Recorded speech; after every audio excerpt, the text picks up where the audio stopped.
Good evening everyone. Good evening Hansa. Good evening Devansh. बाकी लोग कौन कौन प्रेजेंट है एक बार फटाफट से बता देना।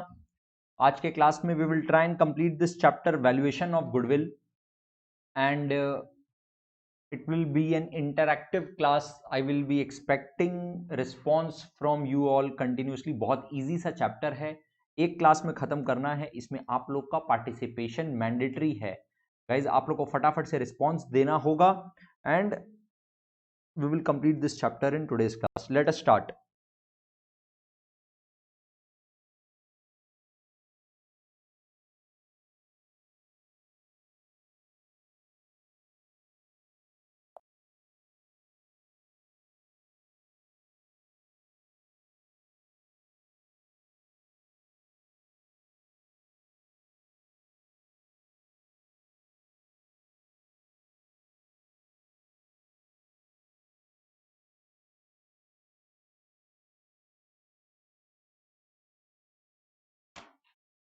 Hello Sneha.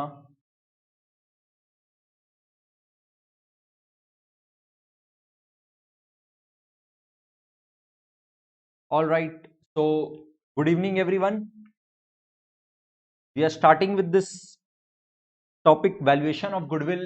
We will try and complete this chapter in today's class itself and ये पार्टिसिपेटिव क्लास होगा। आप लोग को एकदम फटाफट से रिस्पॉन्स देते हुए ये क्लास अटेंड करना है, तभी अपने जाके इस चैप्टर को आज के क्लास में कंप्लीट कर पाएंगे। Let us start. क्या होता है सर, किसी एक इंडस्ट्री में बहुत सारे बिजनेसेस होते हैं। जैसे मान लो कोई कपड़ा मार्केट है, राइट। एक ऐसा मार्केट है जहां पे सिर्फ क्लॉथ्स के दुकान है। तो वो इतने सारे शॉप्स में से कोई एक शॉप ऐसा होगा या कोई दो शॉप ऐसा होगा जो बहुत जबरदस्त चलता होगा। आप लोग के घर के नीचे बहुत सारा हो सकता है ग्रोसरी स्टोर हो, बट उसमें से कोई एक या दो ही ऐसा होता है जो बहुत जबरदस्त चलता है।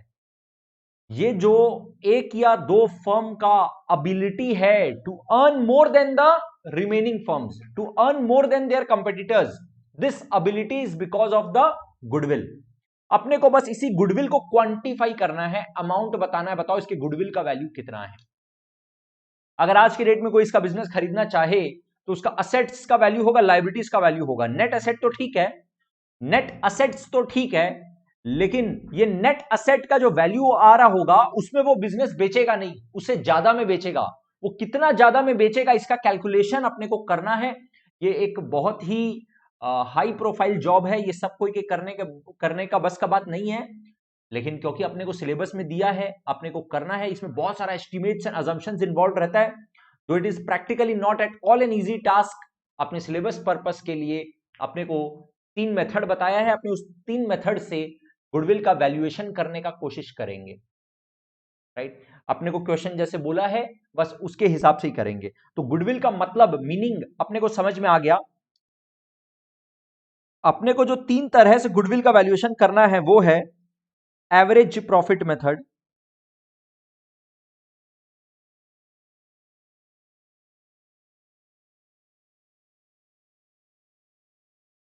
फिर है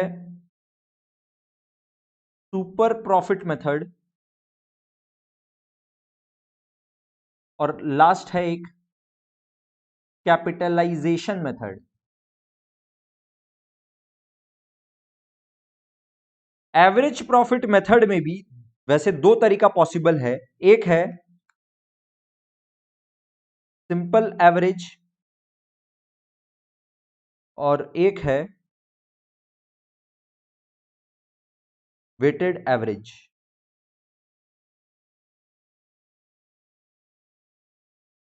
सुपर प्रॉफिट मेथड में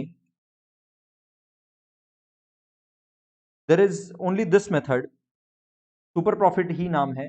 और कैपिटलाइजेशन में भी अपने 2 तरह से कैलकुलेट कर सकते हैं, which is capitalisation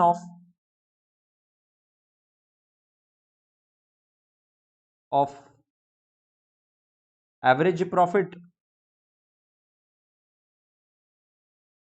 capitalisation of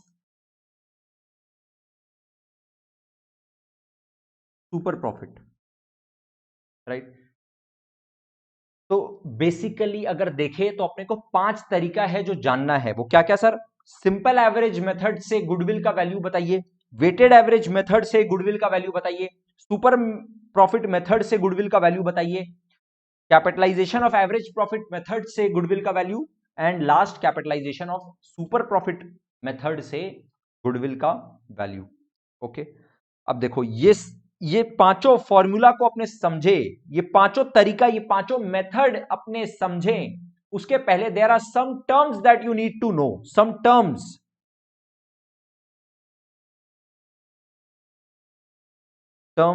used in valuation of goodwill.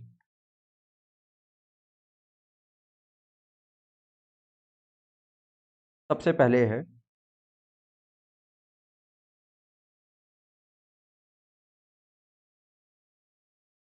Capital employed. ये फॉर्मूला क्या आप लोग कोई बता सकता है? Capital employed, anyone? Capital employed? Then I am waiting for this response. कौन बता रहा है? फटाफट से बताओ कैपिटल एम्प्लॉयड का मतलब। Then there is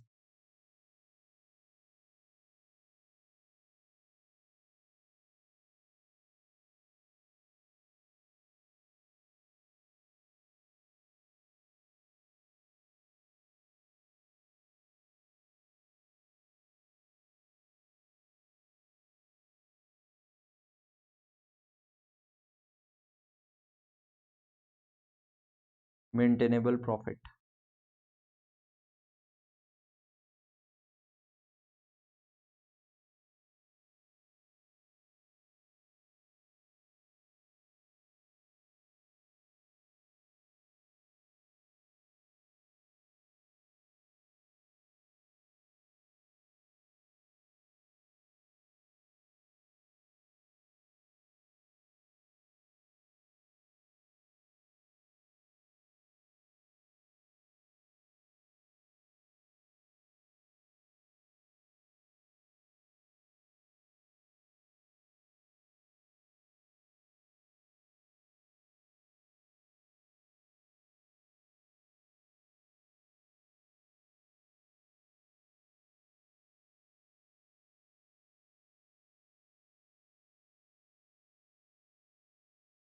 total asset minus current liability. मेरे पास एक आंसर है, total asset minus current liability. कोई और फटाफट से रिप्लाई देना।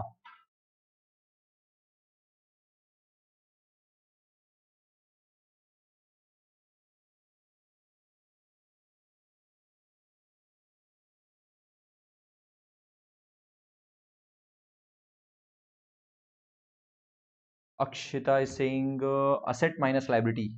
Anyone else?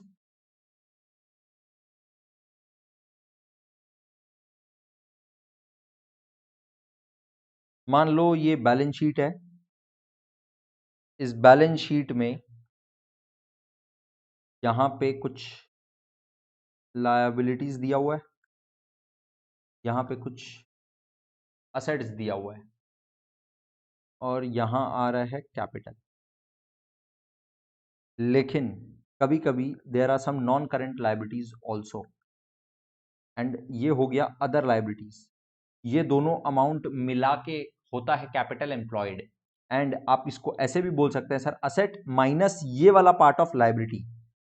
Generally generally question में अपने को अगर इंफॉर्मेशन नहीं देता है नॉन करेंट लायबिलिटी के बारे में कुछ भी, राइट, क्योंकि अपने पार्टनरशिप बिजनेस करने वाले हैं, पार्टनरशिप फर्म में एज सच डिवीजन नहीं करता है नॉन करेंट और करेंट का।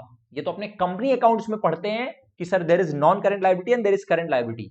तो इसलिए अपने अगर इस नॉन करेंट लायबिलिटी वाले फैक्टर को हटा दें तो जो बचा वो, और रिजर्व एंड सरप्लस जो दिया हुआ रहेगा वो, ये मिला के अपना हो गया कैपिटल एम्प्लॉयड। गाइस समझना बात को ध्यान से।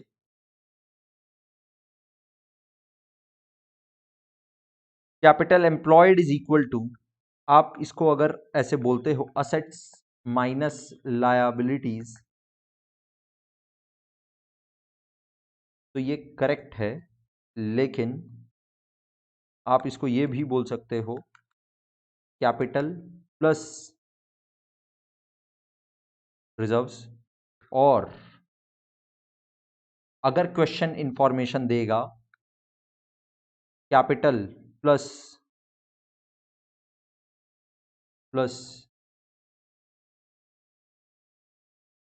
Long term borrowings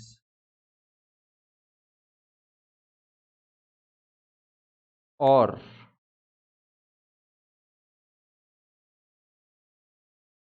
assets minus current liabilities, ये चारों ही करेक्ट है अगर क्वेश्चन में if no information about non current liabilities, if no info about current liabilities and non current liabilities. अगर क्वेश्चन में इंफॉर्मेशन नहीं दे रहे, नॉन करंट करंट अलग से ऐसे कुछ बोल रहा नहीं है, तो अपने सिंपली असेट माइनस लायबिलिटी कर देंगे या कैपिटल प्लस रिजर्व्स कर देंगे सिंपली। ठीक है, तो ये क्या होता है कि जब कोई बिजनेस स्टार्ट होता है तो बिजनेसमैन अपना पैसा लगाता है, पार्टनरशिप बिजनेस में पार्टनर लोग अपना पैसा लगाता है और बिजनेस करते करते करते करते वो लोग का कुछ अक्यूमुलेटेड प्रॉफिट जमा हो जाता है जो रिजर्व्स के नाम से पड़ा हुआ रहता है, general reserve, profit and loss account का क्रेडिट बैलेंस, राइट। तो ये सब जो रिजर्व्स है और जो पार्टनर लोग का कैपिटल कंट्रीब्यूशन है, ये सब कुछ मिला के होगा कैपिटल एम्प्लॉयड। कभी कभी वो लोग नॉन करंट टाइप का लोन लिया होगा, अगर क्वेश्चन में ऐसा इंफॉर्मेशन देगा तब, सिर्फ वो इंफॉर्मेशन आपको हार्डली कभी देता है, अपने अभी क्वेश्चन करेंगे तो देखेंगे। तो अगर वो इंफॉर्मेशन अपने को देगा तब अपने बोलेंगे कि अच्छा ठीक है, इसका मतलब बिजनेसमैन बिजनेस स्टार्ट करते वक्त जो अपना पैसा लगाया वो, और प्लस बिजनेस करने के लिए उसको 10 लाख का जरूरत था, अपना 5 लाख रुपया लगा दिया, उसको और 5 लाख का जरूरत था तो वो 5 लाख लोन लेके लगा दिया। तो बिजनेस में एक तरह से बिजनेस को करने के लिए पैसा कितना लगाया हुआ है, कैपिटल एम्प्लॉयड कितना है, that is 10 lakh, that is capital employed. अपने उस समय ये नहीं बोलेंगे कैपिटल तो सर खाली 5 लाख रुपया का है, कैपिटल खाली 5 लाख का है तो क्या हुआ, बिजनेस 5 लाख में स्टार्ट नहीं हो पाता। बिजनेस में बिजनेस करने के लिए स्टार्टिंग में जो पैसा लगाया जाता है उसको बोलते हैं कैपिटल एम्प्लॉयड। कैपिटल नेचर का जो पैसा इन्वेस्टेड रहता है उसको बोलते हैं capital amount invested in the business to do the business is called capital employed, right, capital amount invested. अब आपका वर्किंग कैपिटल में जो पैसा लगा हुआ वो इसका पार्ट नहीं बनता है, right. Current assets current liabilities के लिए जो पैसा ब्लॉक्ड है, करंट एसेट्स के लिए बेसिकली स्टॉक और डेटर्स में जो पैसा फंसा हुआ है उसको अपने नहीं बोलते capital employed. We are more concern about कि सर मेन जो plant and machinery, land and building वगैरह जो बना है जिसके बेस पर बिजनेस रन हो पा रहा है, उसमें वो बिजनेस को स्टार्ट करने में कितना पैसा लगा हुआ है। अगर एकदम सिमिलर नेचर का कोई बिजनेस स्टार्ट करना चाहेगा तो उसको बिजनेस में कितना पैसा लगाना पड़ेगा तब वो बिजनेस स्टार्ट हो पाएगा, that is what is capital employed, okay. Next सुनो, नॉर्मल रिटर्न क्या होता है।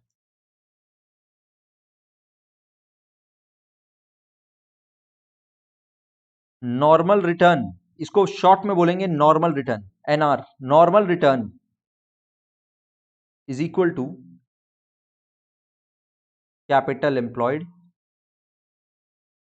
इसी को बोलते हैं नॉर्मल प्रॉफिट भी, नॉर्मल प्रॉफिट या NP.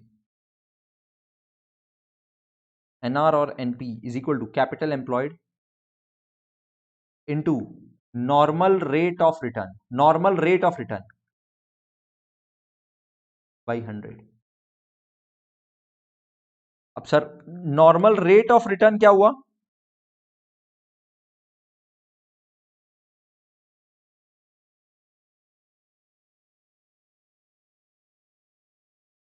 Return earned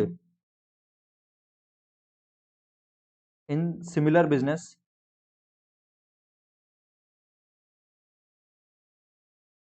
eight similar risk.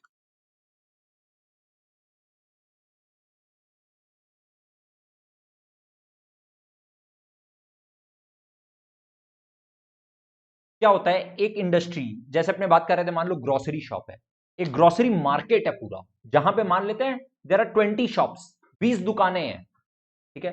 ये 20 दुकानें मिलके मिलके टोटल जितना पैसा लगा के रखे हैं, 20 दुकान मिलके टोटल जितना पैसा लगा के रखा है, और ऑन एन एवरेज जो टोटल ये लोग मिला के अर्न करता है उसके बेस पे एक नॉर्मल रिटर्न कैलकुलेट करते हैं। ये लोग सब 20 दुकान मिलके टोटल जितना पैसा लगा के रखा है, कैपिटल एम्प्लॉयड है, और वो लोग 20 मिलके कितना कमा रहे हैं, उसके बेस पर कैलकुलेट होता है कि sir on an average market को पूरा कंसीडर करें तो 15% का नॉर्मल रेट ऑफ रिटर्न है। इसका मतलब अगर 20 दुकानों का एवरेज कर दे तो कैपिटल एम्प्लॉयड कोई 10 लाख लगाया, कोई 20 लाख लगाया, कोई 5 लाख ही लगाया है, और ऐसे करके ये लोग ऑन एन एवरेज 15% रिटर्न तो सब कमा लेता है। अब उसमें कोई एक एक्सेप्शनल दुकान ऐसा होगा जो 25% रिटर्न कमा रहा है, जितना पैसा लगा के रखा उसमें 25% कमा रहा है, right? That 25% earned by that business is actual profit. Normal rate of return concerns पूरा इंडस्ट्री, उस इंडस्ट्री के अंदर जितना भी शॉप्स है, जितना भी बिजनेसेस है, वो लोग मिलके ऑन एन एवरेज कितना कमा रहे हैं, that is called normal return. इससे अपने को यह पता चलता है कि अगर कोई नया एंट्रेंट आएगा, कोई नया पर्सन आएगा बिजनेस करने, तो वो नॉर्मली इतना लोग कमा लेते हैं, ये भी इतना कमा लेगा मान लो, that is called normal rate of return. Sir जितना पैसा लगाया है उसमें ऑन एन एवरेज अराउंड 15% का रिटर्न आ जाता है, ये इस टाइप का बिजनेस है, that is called normal rate of return. Normal rate of return जब कैलकुलेट करते हैं तो अपने इंडस्ट्री एज अ होल को कंसीडर करते हैं, राइट? यहां पे लिख लो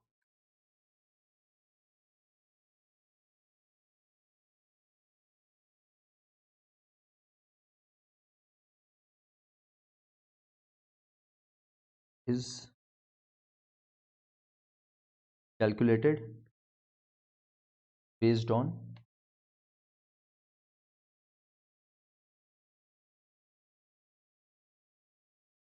returns of many businesses of similar nature and risk in a particular market.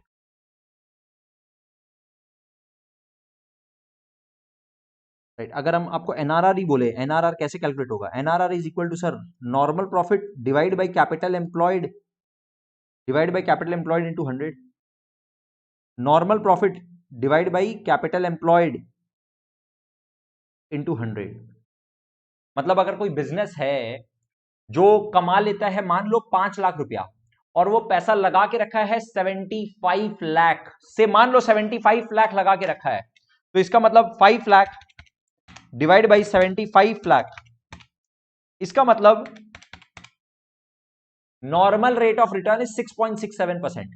और ये किसी एक बिजनेस का बात नहीं कर रहे हैं, ये बहुत सारा बिजनेसेस मिला के बोल रहे हैं, राइट? बहुत सारा बिजनेसेस मिला के, मान लो, चलो फिर से एग्जांपल चेंज कर रहे हैं, मान लो देयर आर 20 शॉप्स, कोई 10 लाख लगाया है, कोई 5 लाख लगाया है, कोई 15 लाख लगाया है, कोई 1 करोड़ लगाया है, ऐसे मान लेते हैं एक बार सब कोई मिला के 500 लाख लगा के रखा है, 500 लाख।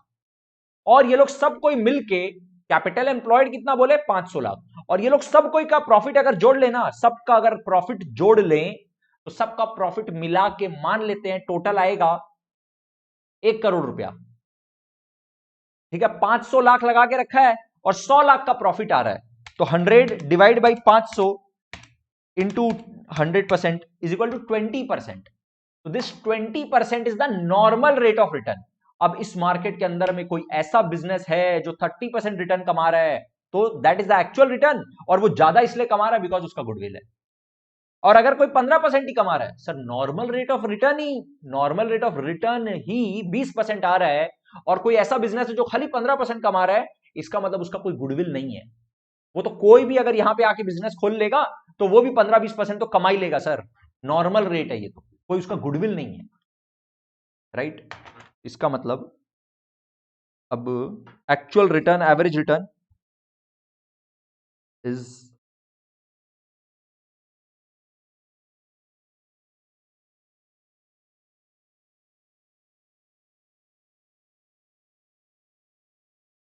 एवरेज रिटर्न या actual return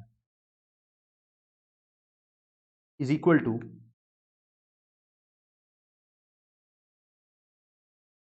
average profit divide by capital employed into 100%। Right. I hope आप लोगों को ये डिफरेंस समझ में आ रहा है, नॉर्मल प्रॉफिट और एवरेज प्रॉफिट का difference. Average profit is the actual profit, right. Now sir average profit is equal to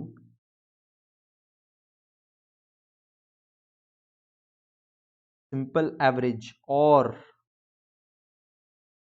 weighted average of either past और future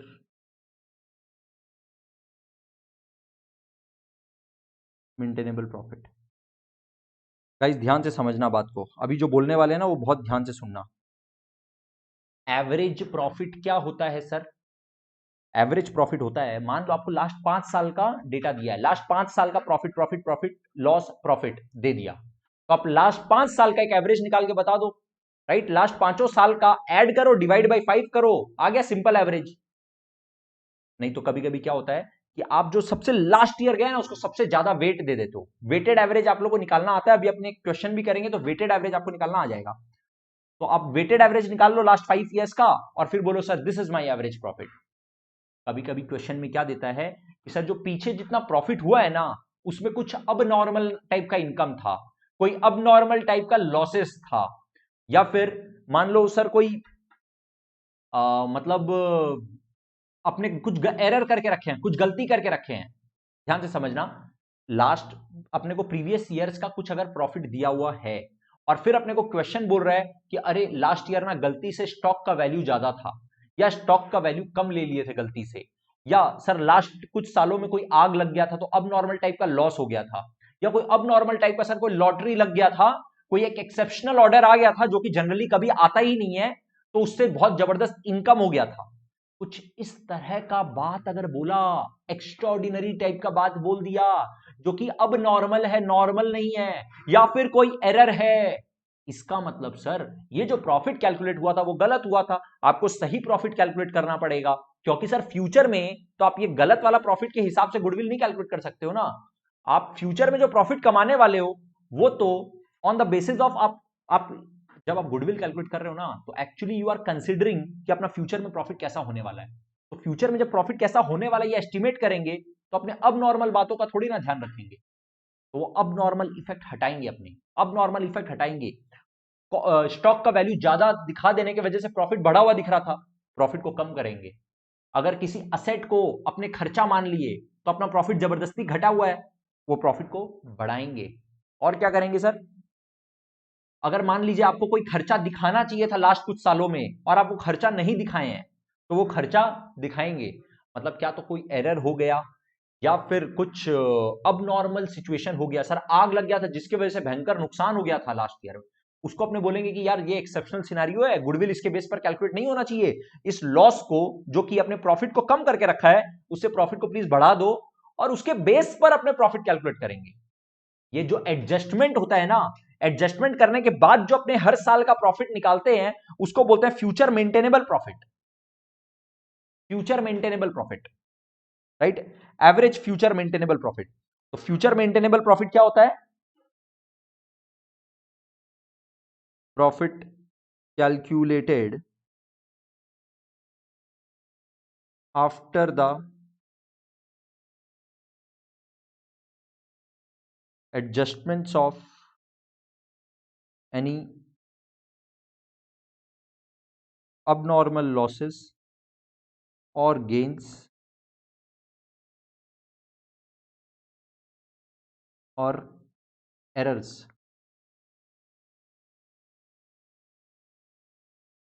Goodwill must be calculated on the basis of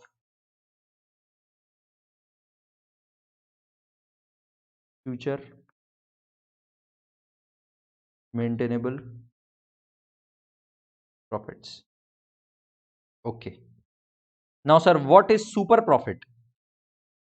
एक same industry के अंदर जहां इतने सारे businesses है, अपने example में 20 बिजनेस था, 20 बिजनेस था, उस 20 बिजनेस में कोई एक या दो बिजनेस ऐसा है, कोई एक या दो शॉप ऐसा है जो नॉर्मल से बहुत ज्यादा प्रॉफिट कमा रहा है।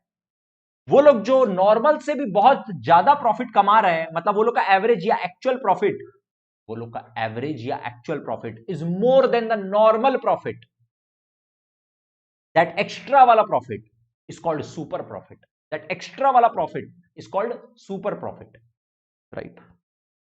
सुपर प्रॉफिट, चलो इसको शॉर्ट में बोलेंगे SP. Super profit is equal to sir average profit या एक्चुअल प्रॉफिट, आपको जो बोलना है बोल लीजिए। यहां पे इसको बोलते हैं एक्चुअल रिटर्न या average profit, right. Actual profit या average profit, right. Super profit is average profit minus normal profit,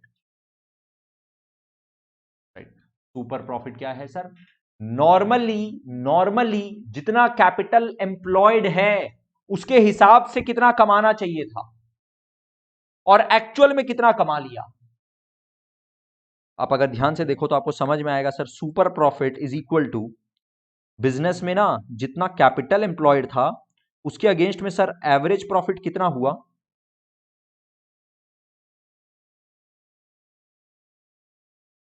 actual return,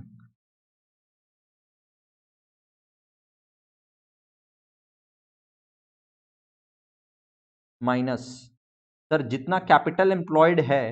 चलो इसको बेटर अपने ऐसे बोल देते हैं सिंपली, एवरेज प्रॉफिट। एक मिनट रुक जाना। एवरेज प्रॉफिट का मतलब एक्चुअल प्रॉफिट, या इसी को आप बोल सकते हैं फ्यूचर मेंटेनेबल प्रॉफिट, माइनस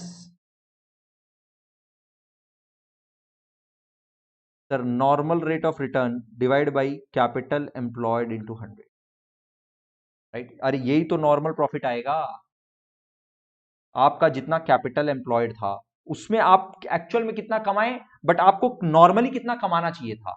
ये जो आपका एक्सेस होगा ना, एवरेज माइनस नॉर्मल वाला, ये जो ज्यादा वाला है ना, ज्यादा वाला पोर्शन, इसी को बोलते हैं सुपर प्रॉफिट।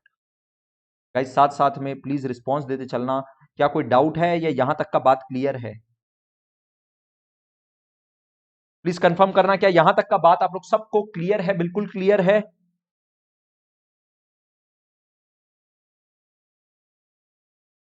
जल्दी से बता दो।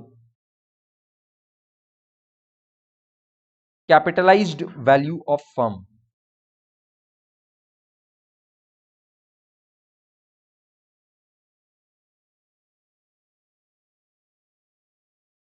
Okay thank you.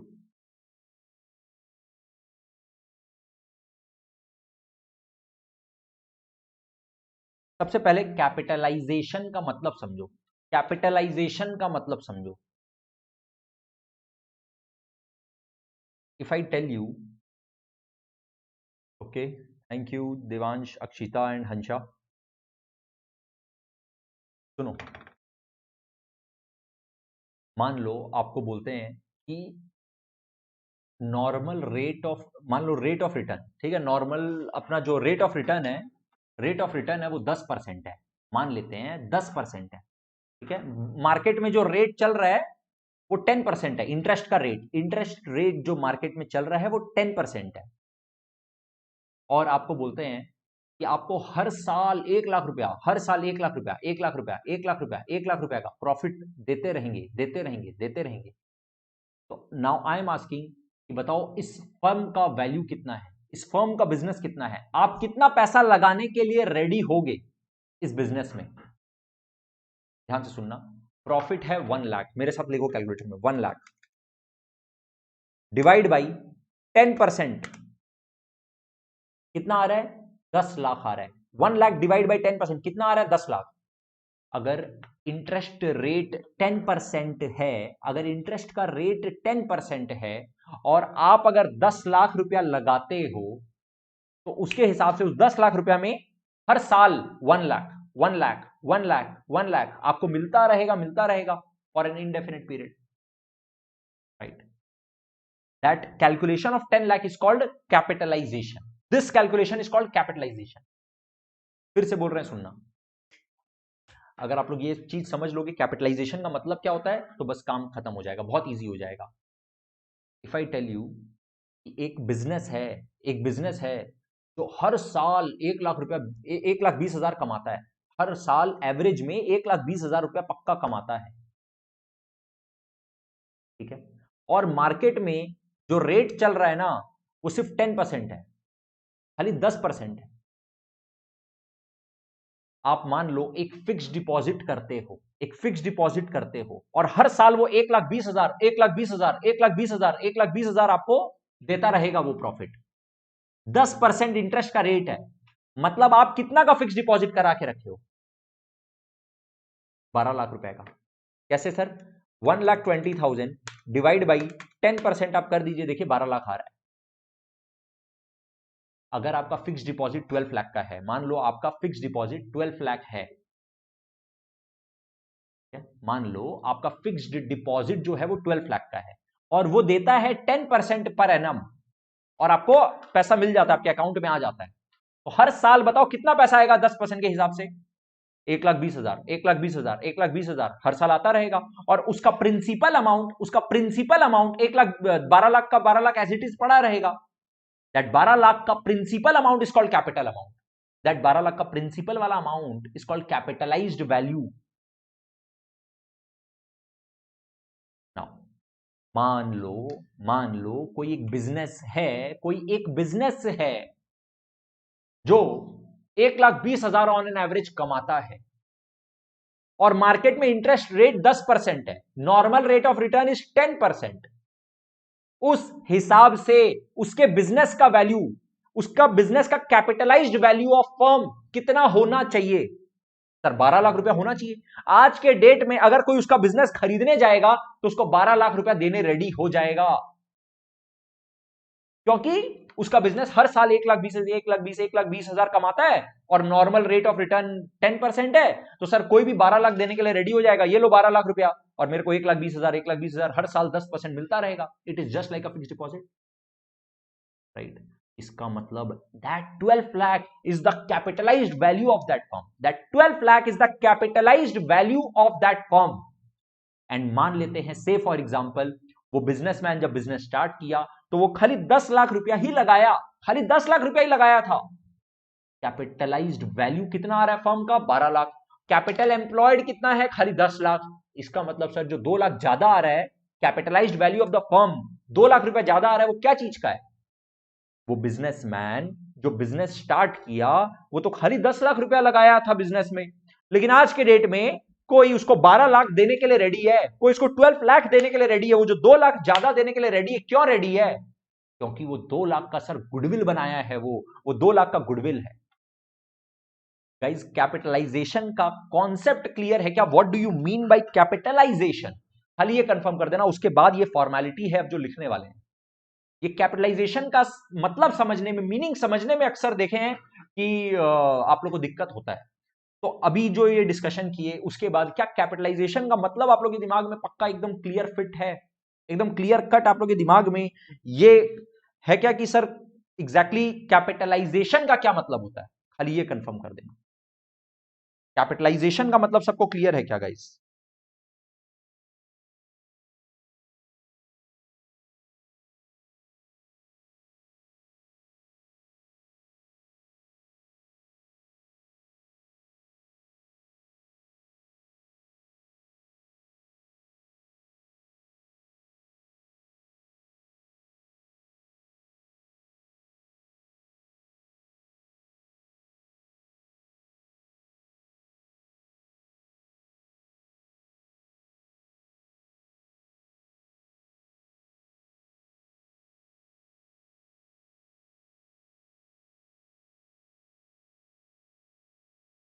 Okay,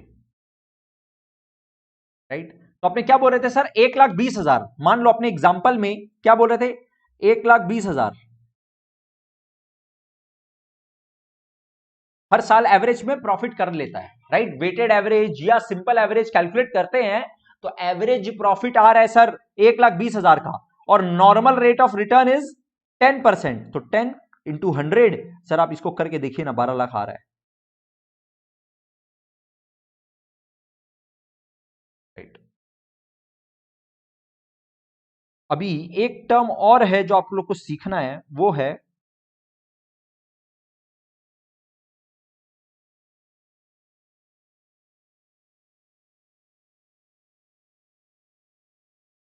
capitalised value of super profit. Capitalised value of super profit क्या होता है सर? सिंपली एकदम जो आपने बात किए हैं is equal to, sir super profit divide by, super profit divide by NRR into 100। Guys मेरे साथ में आप लोग अभी सुनना बड़े ध्यान से। सुपर प्रॉफिट क्या हुआ? सुपर प्रॉफिट क्या हुआ सर? जितना नॉर्मल प्रॉफिट होना चाहिए था ना, उससे कितना ज्यादा कमा रहे हैं ये बताइए ना, उससे कितना ज्यादा कमा रहे हैं ये बताइए, वो सुपर प्रॉफिट है। तो मान लो एक बिजनेस है जो 10 लाख रुपया लगा के रखा है और 10% नॉर्मल रेट ऑफ रिटर्न है। एक मेरे साथ प्लीज फॉलो करोगे, हाँ, हर एक चीज लिख लिख के नहीं बताएंगे, क्योंकि बहुत आराम से डिस्कशन कर रहे हैं और हाथ में आप लोग कैलकुलेटर लेके बैठे हो, एकदम साथ साथ में डिस्कशन कर रहे हो, समझ रहे हो कॉन्सेप्ट को। कहीं दिक्कत होगा तुरंत रोक देना। मान लो एक बिजनेस है जो 10 लाख रुपया लगाया, ठीक है, वो 10 लाख रुपया लगाया और उसको नॉर्मल रेट ऑफ रिटर्न जो इंडस्ट्री में चल रहा है, जो मार्केट में चल रहा है, उसके हिसाब से 10% कमाना चाहिए। तो सर हर साल उसको कितना कमाना चाहिए, मतलब उसका नॉर्मल प्रॉफिट कितना होना चाहिए? सर नॉर्मल प्रॉफिट कितना है 10 लाख कैपिटल एम्प्लॉयड में? 10 लाख का कैपिटल एम्प्लॉयड में 10% नॉर्मल रेट ऑफ रिटर्न के हिसाब से उसका नॉर्मल प्रॉफिट होता है 1 लाख रुपीस। मान लेते हैं एवरेज प्रॉफिट जो अपने एग्जांपल लिए 1,20,000, तो उसका सुपर प्रॉफिट कितना हुआ? सुपर प्रॉफिट कितना हुआ जल्दी से बताओ सर? होना चाहिए ओनली 1 लाख, हो रहा है एक्चुअल में एवरेज में 1,20,000, मतलब 20,000 का, 20,000 का सुपर प्रॉफिट। दैट 20,000 का सुपर प्रॉफिट को कैपिटलाइज कर दो, तो कैपिटलाइजेशन आप लोग को पता है, उसका उसका वैल्यूएशन कर दो, सुपर प्रॉफिट का वैल्यूएशन कर दो, उसका कैपिटलाइजेशन कर दो। सर 2 लाख, यहां पे आप सुपर प्रॉफिट बोल रहे हैं 2 लाख, और normal rate of return is 10%, तो 2 लाख डिवाइड बाई 10 इंटू 100, या डिवाइड बाई 10% लिखोगे एक ही बात है, कितना आ रहा है बोल देना। ओ सॉरी, 2 लाख बोल रहे हैं गलती से, super profit is 20,000, 20,000 divide by 10%, 20,000 is the super profit ना। सर हर साल कमा रहा है 1,20,000, नॉर्मल प्रॉफिट होना चाहिए था 1 लाख का, तो 20,000 जो एक्स्ट्रा कमा रहा है that is super profit. That 20,000 extra that he is earning, that business is earning, is super profit. उस सुपर प्रॉफिट को कैपिटलाइज कर दो, 20,000 divide by 20,000 divide by 10% gives you 2 lakh, right.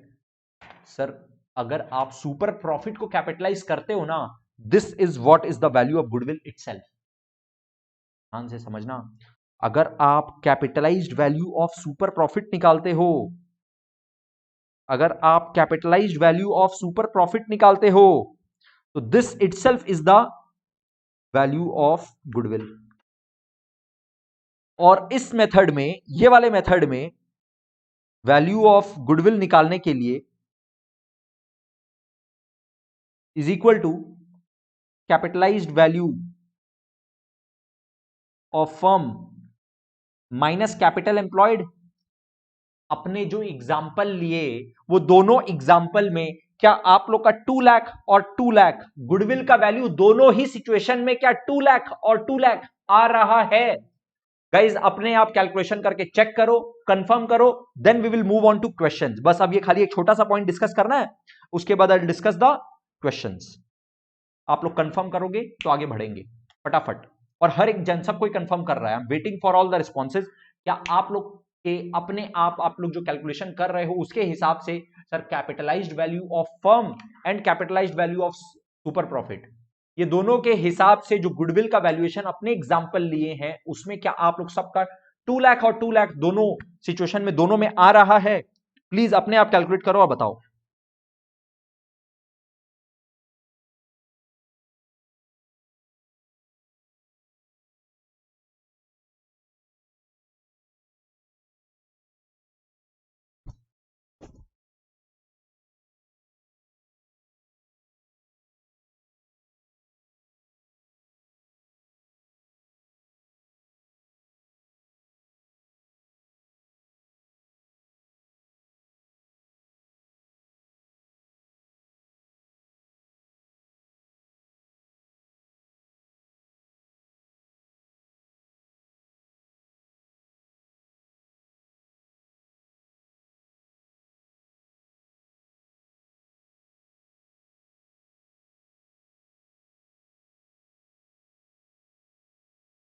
Okay, तो thank you Sneha and Akshita. बाकी लोग का नहीं आ रहा है क्या? देख लो अपने अभी अभी जो कैलकुलेट किए ना, capitalized value of average profit, and यहाँ पे situation B capitalization of super profit. ठीक है, उसके ऊपर इलस्ट्रेशन, ये सब इलस्ट्रेशन आप लोग को अपने आप कैलकुलेट करके चेक कर लेना है। अपने कुछ क्वेश्चंस करेंगे, खाली एक लास्ट मतलब बता देते हैं, sir what is number of year of purchase? Number of year of purchase क्या होता है देख लो। Because goodwill is calculated on the basis of future estimates, future maintainable profits. मतलब गुडविल कौन किसके बेस पर कैलकुलेट होता है? गुडविल इस बेस पर कैलकुलेट होता है कि सर आगे आने वाले सालों में ये बिजनेस कितना कमा पाएगा। ability to earn the profits in future is what is value of goodwill, because future में कितना प्रॉफिट होने वाला है उसके बेस पर कैलकुलेट होता है। तो सर कितने साल के लिए अपने मान रहे हैं कि ये प्रॉफिट होने वाला है? How many number of years are we estimating that this profit is going to be earned? That is called number of years. जब ये जितना साल के लिए प्रॉफिट होने वाला है और जिसके बेस पर अपने गुडविल कैलकुलेट कर रहे हैं, right, that is called number of years of purchase, number of years of purchase, right. इसके ऊपर हम ज्यादा आप लोगों को थ्योरी नहीं लिखा रहे हैं, सीधा सम्स करेंगे। Number of years of purchase का मतलब सिंपली इतना ही होता है सर कि अपने, because goodwill is calculated on the basis of estimates of future profits, और how many number of years are we estimating particular amount of profit is called number of years of purchase. इससे ज्यादा समझने के लिए let us do some questions जिसके base पर अपने समझेंगे।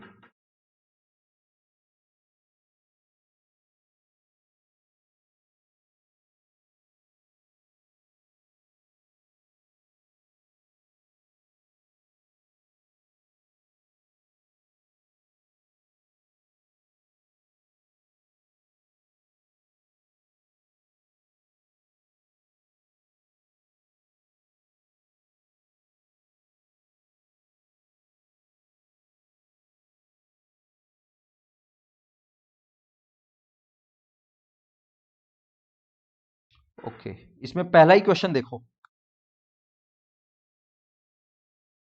Now everyone is participating. ठीक है, अपने कर चुके हैं ये सब क्वेश्चंस पहले, इसलिए आप लोग सबसे रिस्पॉन्स चाहिए। A purchase B's business with effect from 1st January 15।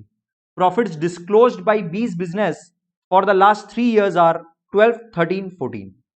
ठीक है, with effect from a purchase B's business with effect from 1st January से खरीद रहा है, तो 1st January 15 से खरीद रहा है, तो उसके पहले 3 साल 12, 13, 14, 3 कैलेंडर ईयर में कितना कितना प्रॉफिट हुआ दे दिया। बोल रहा calculate the value of firms goodwill on the basis of 2 years purchase. Number of year of purchase is 2 years। जो अपने एवरेज प्रॉफिट या एक्चुअल प्रॉफिट जो कैलकुलेट करेंगे ऑन एन एवरेज, उसी को अपने फ्यूचर मेंटेनेबल प्रॉफिट का नाम देंगे। और फ्यूचर मेंटेनेबल प्रॉफिट क्यों बोलेंगे सर? क्योंकि इसमें हम लोग कुछ एडजस्टमेंट करने वाले हैं।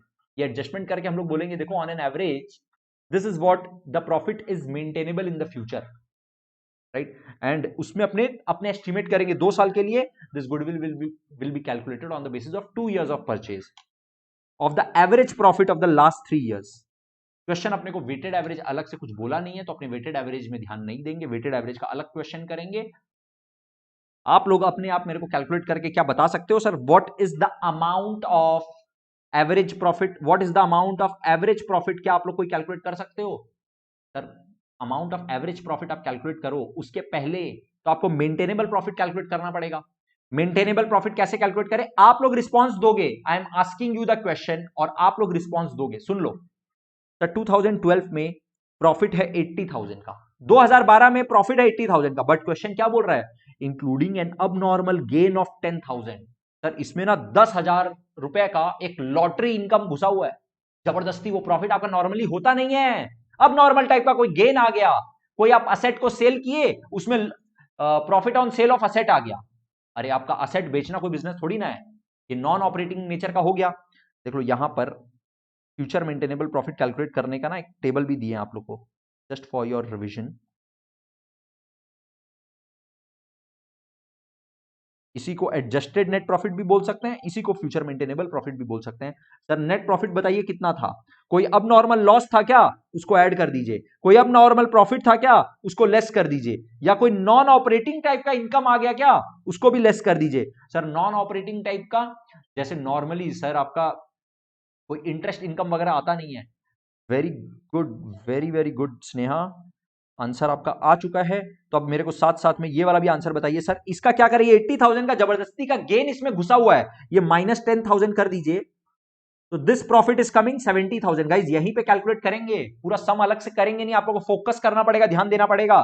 70,000 आया, ठीक है। अब ये बताओ 2013 का 1 लाख आफ्टर चार्जिंग अब नॉर्मल लॉस ऑफ 20,000, इसका क्या करें सर, ये लॉस के वजह से ये प्रॉफिट घटा हुआ है, प्लीज ये 20,000 प्लस कर दीजिए और बोलिए इसको कितना, 1,20,000 इज इट।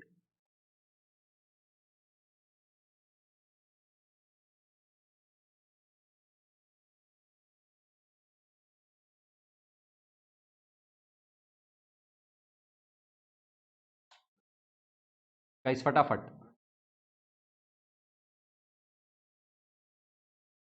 अच्छा ये देखो यहां पे क्या बोल रहा है, ₹90,000 excluding ₹10,000 as insurance premium on firm's property now to be insured. ये मेरे को कौन बता रहा है, ये वाला मेरे को आंसर आप लोग से चाहिए, ये इंपॉर्टेंट है, यहां पे कंफ्यूजन होता है, इसीलिए पहले आप लोग अपने आप सोचिए, उसके बाद I will explain this.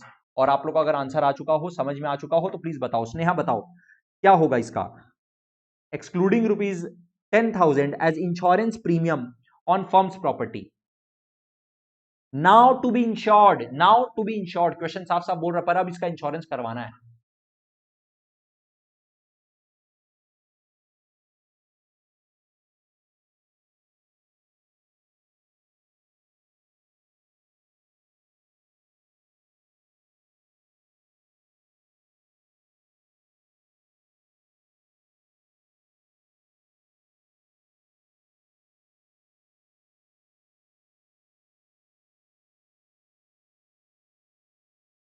Minus कर दें, ध्यान से सुनो, एक्सप्लेन कर रहे हैं। Very good Sneha and Devansh, आप लोग का आंसर करेक्ट है, सुन लो एक्सप्लेन कर रहे हैं। क्या बोल रहे हैं सुनो, ये जो 80, ये जो 90,000 का प्रॉफिट आया है ना 2014 में, 90,000 का जो प्रॉफिट आया है ना, इस प्रॉफिट में इंश्योरेंस का खर्चा को हम लोग कंसीडर नहीं किए हैं। क्वेश्चन साफ साफ बोल रहा है excluding ₹10,000 as insurance premium on firm's property. इसका मतलब सर ये जो 10,000 का हम लोग का इंश्योरेंस का खर्चा है ना, क्वेश्चन साफ साफ बोल रहा है नाउ टू बी इंश्योर्ड, अब इसका इंश्योरेंस लेना है, इसका मतलब सर अब ये हम लोग का नॉर्मल खर्चा माना जाना चाहिए। तो आप इस 90,000 का प्रॉफिट को कैलकुलेट करते वक्त आप इस 10,000 को अपना इंश्योरेंस का खर्चा माने नहीं, और आप अपना प्रॉफिट बता रहे हैं 90,000 का। सर इसको आप खर्चा मानिए, इस खर्चा को आप अगर कंसीडर करेंगे, इस 10,000 का एक्सपेंस को अगर आप कंसीडर करेंगे, तो आपका प्रॉफिट 90,000 नहीं रह जाएगा, वो 10,000 से कम हो जाएगा, और आपका प्रॉफिट हो जाएगा 80,000। Therefore average profit is equal to, तीनों साल का टोटल बताओ, 90, 120 कितना हो रहा है, 190, 190 और 80 बताओ कितना हो रहा है, 270, 2,70,000। कितना साल सर, सिंपल एवरेज कर रहे हैं, 2,70,000 3 साल का प्रॉफिट मिला के है, एडजस्टेड प्रॉफिट बोलते हैं इसको, एडजस्टेड प्रॉफिट बोल लो। डिवाइड बाई 3 जब करेंगे, डिवाइड बाई 3 जब करेंगे, तो ये जो 90,000 आएगा, this is future maintainable profit, या इसी को adjusted average profit, adjusted average profit, and number of year of purchase, therefore goodwill, goodwill is equal to, guys ध्यान देना, और ये गुडविल का फॉर्मूला ना जानबूझ के हम आप लोग को लिखवाए नहीं है, बिकॉज आप लोग ऊपर देखोगे जितना भी है ना यहां पे लिखा हुआ है फॉर्मूला, फॉर्मूला वैसे लर्न करने का जरूरत नहीं है, but just for your revision if you require you can check over here, यहां पे अपने सारा गुडविल का फॉर्मूला लिख के रखें, average profit into number of year of purchase, अगर एवरेज प्रॉफिट से आप कैलकुलेट कर रहे हो तो, सुपर प्रॉफिट के केस में super profit into number of year of purchase, देखो सुपर प्रॉफिट मेथड में goodwill is equal to super profit into number of year of purchase, ठीक है। और कैपिटलाइजेशन मेथड में तो हम आप लोग ऑलरेडी बता भी चुके हैं, अभी कैलकुलेट भी करेंगे अपने। तो goodwill is equal to sir 90,000 into number of year of purchase is equal to 2 is equal to 1,80,000। Correct. Question साफ साफ बोल रहा है कि सर इंश्योरेंस का प्रीमियम ना आगे से रखना है, तो आप कंसीडर नहीं किए तो क्यों नहीं किए, अब इसको कंसीडर करिए। कंसीडर करेंगे 10,000 का खर्चा को तो ये 80,000 हो जाएगा। बस यही बात था एक जानने लायक इस क्वेश्चन में, बाकी इस क्वेश्चन में ऐसा सच कुछ नहीं है।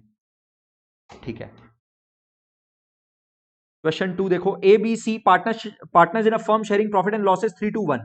They decided to take D into partnership from 1st April 14 for 1/5 share in the future profits. For this purpose, अपने को यहां से काम का बात स्टार्ट हो रहा है। For this purpose, goodwill is to be calculated, valued at 60% of the average annual profit of the previous 3 or 4 years, whichever is higher. Question साफ साफ बोला कि आप ना 3 साल का प्रॉफिट कैलकुलेट करिए, average profit of 3 years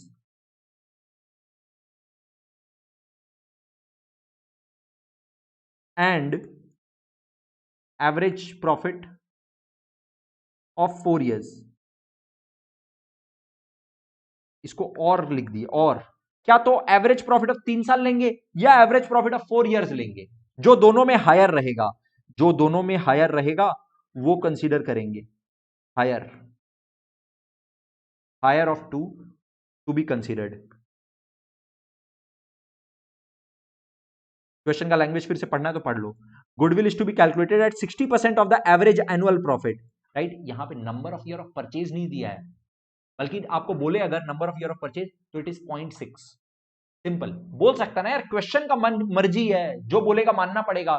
question सीधा सीधा बोला कि ये 3 साल का एवरेज कैलकुलेट करो ऑफ द प्रीवियस 3 years और 4 years, whichever is higher. तो पहले 3 साल का कैलकुलेट करो, फिर 4 साल का कैलकुलेट करो, दोनों में जो हायर रहेगा वो ले लो और उसका 60% कर दो, that is the value of goodwill. तो 3 years का एवरेज बताओ मेरे को कितना आ रहा है। 3 years का कैलकुलेशन देखो करेंगे तो लास्ट 3 years करेंगे सर, ये तीनों करेंगे, ये तीनों, और जब 4 साल का करेंगे तो ये चारों लेंगे। कैलकुलेट करके बताओ तो फटाफट कितना आ रहा है, फटाफट कर रहे हो सर। 3 साल का 48,000 plus 30,300 plus 31,200 is equal to 1,09,500 divide by 3 is it coming 36,500। 4 साल का बताओ, 4 साल का कितना आ रहा है sir?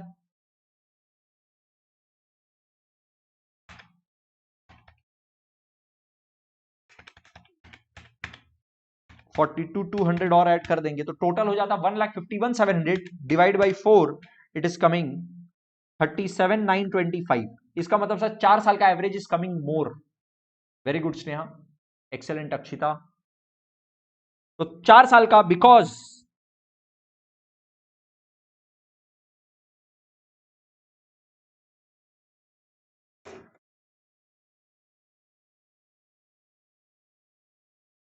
average profit of 4 years is higher,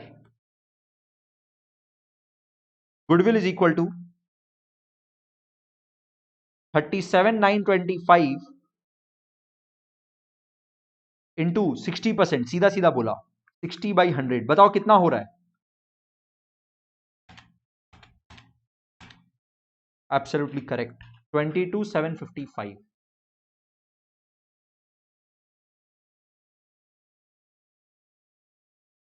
चलो नेक्स्ट क्वेश्चन देखो।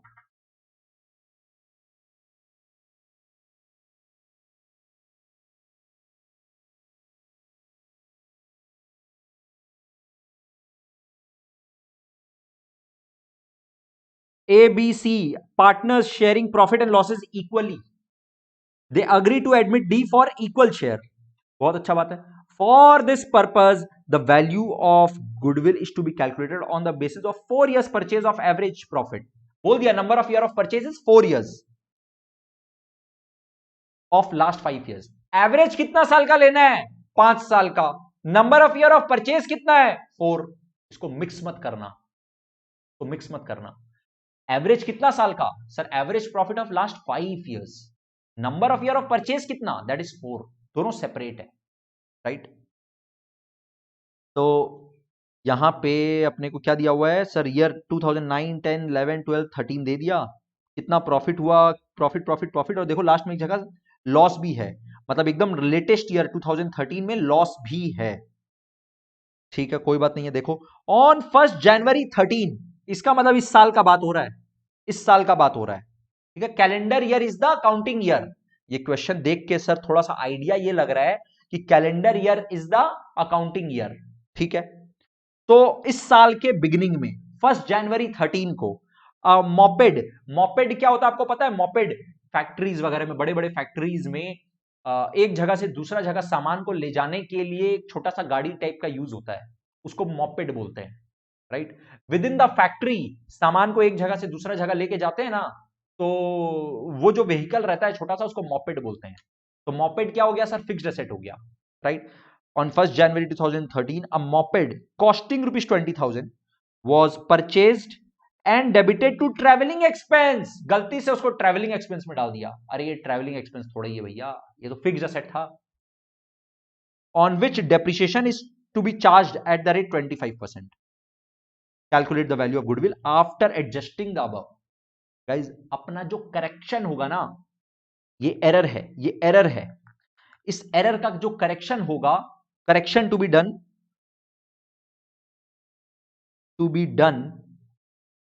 ओनली, कौन से साल के प्रॉफिट को एडजस्ट करने का जरूरत है? खाली एक ही साल का प्रॉफिट एडजस्ट करने का जरूरत है, अगर आप ध्यान से देख पाओ तो। सर सिर्फ correction to be done only in the profit of 2013, that's it. Profit का एडजस्टेड प्रॉफिट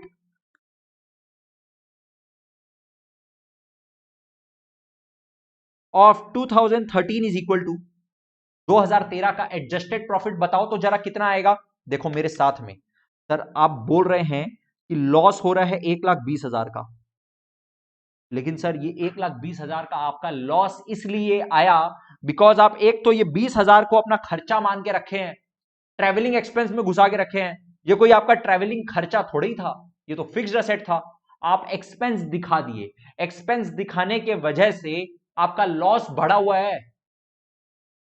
आप लॉस बता दिए जबरदस्ती, ये लॉस को हटाइए, प्रॉफिट को प्लस करिए। गाइज इस प्लस और माइनस के साइन में कोई दिक्कत है क्या? Please confirm.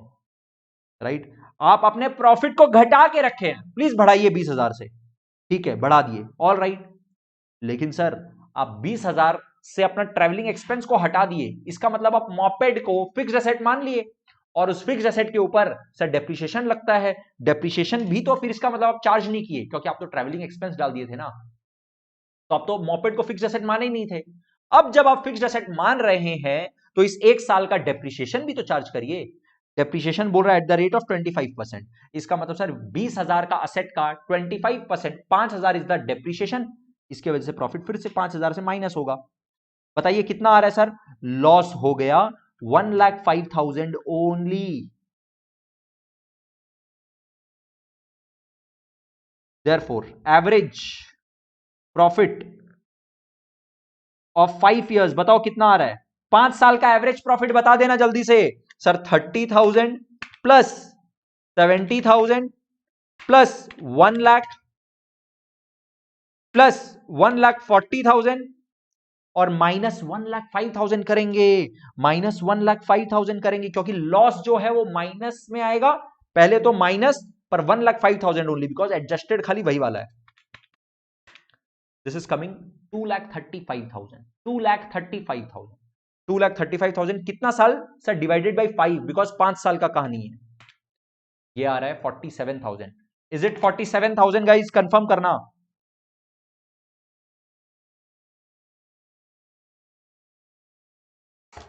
अब बताओ गुडविल कितना है? Sir goodwill is number of year of purchase कितना है? 4 years of purchase. Therefore goodwill is equal to 47,000 into 5, बता दो कितना आ रहा है? Oh sorry, into 4। Number of year of purchase is 4, तो 1,88,000 is the value of goodwill. Very good Sneha. Good Devansh, correct. Average profit is 47,000 but value of goodwill is 1,88,000. Right, goodwill का value 1,88,000 है. Number of year of purchase से multiply करना मत भूलना. Number of year of purchase से multiply करना मत भूल जाना. ये तो सर एवरेज प्रॉफिट आया है. Right, average adjusted profit. Average adjusted profit. Yes, very good Devansh, correct. Next देखो. राइट, अपने को क्वेश्चन नंबर ना 15 तक ही करना है. एक मिनट रुक जा. 4 5 6 7 8 9 10 11 12 13 14. हाँ, 14 तक भी कर लेंगे तो फाइन है. 15 तक कर लेंगे तो परफेक्ट है. बस उसके बाद का आप चाहो तो अपने आप कर लेना. एकदम सिमिलर क्वेश्चन ही है. Annual insurance property now to be insured. हाँ, उसके बाद का आप लोग कर लोगे. चलो.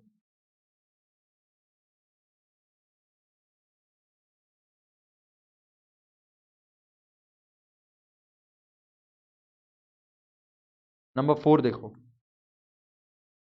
Profit of a firm for the year ended 31 March for the last 5 years were.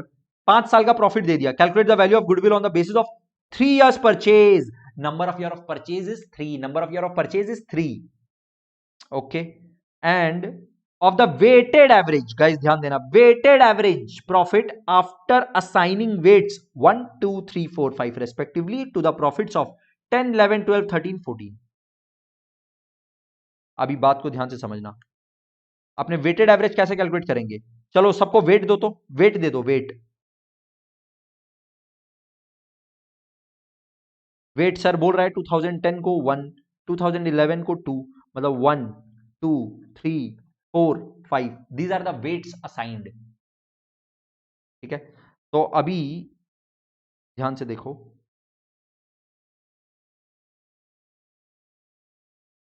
Wait into profit बताओ कितना हो रहा है. 40,000 इंटू 1 कितना हुआ? 40,000. 48,000 इंटू 2 कितना हुआ? 96,000.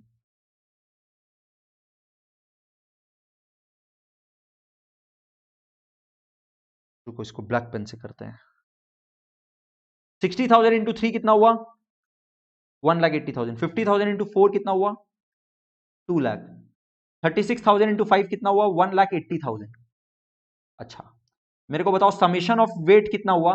Summation of weights, summation of weights is equal to sir 1 + 2 3, 3 + 3 6 + 4 10 + 5 15. Summation of weight is equal to 15. Now what is summation of weight into profit? Summation of weight into profit बताओ. ये पांचों का total 1 2 3 4 5, ये पांचों का total बताओ जल्दी से कितना हो रहा है? 40,000 plus 96,000 plus 1,80,000 plus 2 lakh plus 1,80,000 is equal to 6,96,000. Is it? Therefore, weighted profit, weighted average profit,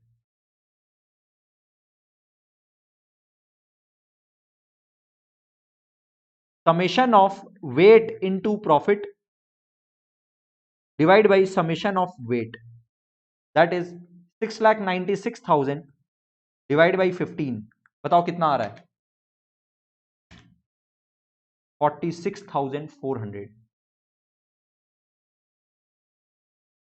Therefore, goodwill is equal to, जल्दी से बता देना.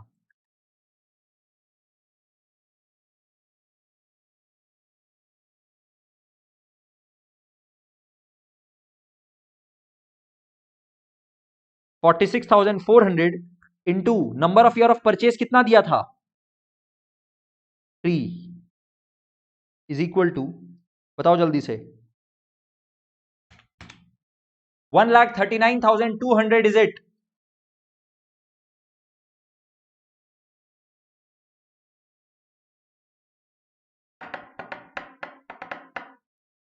Yes. Neha, goodwill is not 46,400. 46,400 is the weighted average profit. Goodwill is number of year of purchase in multiply करने के बाद जो आएगा that is goodwill. यहां पे मिस्टेक मत करना। Yes, very good Devansh, correct. आप लोग जब अपने आप करोगे, एग्जाम में करोगे, तो ये वाला डेटा जो अपने ऐसे हॉराइजॉन्टली किए, इसको वर्टिकली सजा देना। एक कॉलम बनाना, क्या चीज का सर? ईयर का। ईयर का मतलब 2010, 11, 12, 13, 14, 15, पहला कॉलम 10, 10, 11, 12, 13, 14। सेकेंड कॉलम प्रॉफिट या लॉस भी हो सकता था, कहीं पे हो सकता था, नो प्रॉब्लम। फिर वेट्स, वेट असाइंड 1, 2, 3, 4, 5। फिर वेट इनटू प्रॉफिट, फिर total of weight, total of weight into profit, फिर weighted average profit. Weighted average profit is equal to sir summation of weight into profit divide by summation of wait, it will give you 46,400। therefore sir goodwill is equal to weighted average profit into number of year of purchase, 46,400 into 3, it gives us 1,39,200। Right, ये presentation आप लोग को dictate कर दिए, बता दिए। आप लोग को समझना होगा, ये सब आपने पहले किए हुए, इसलिए आप लोग सजा सकते हो।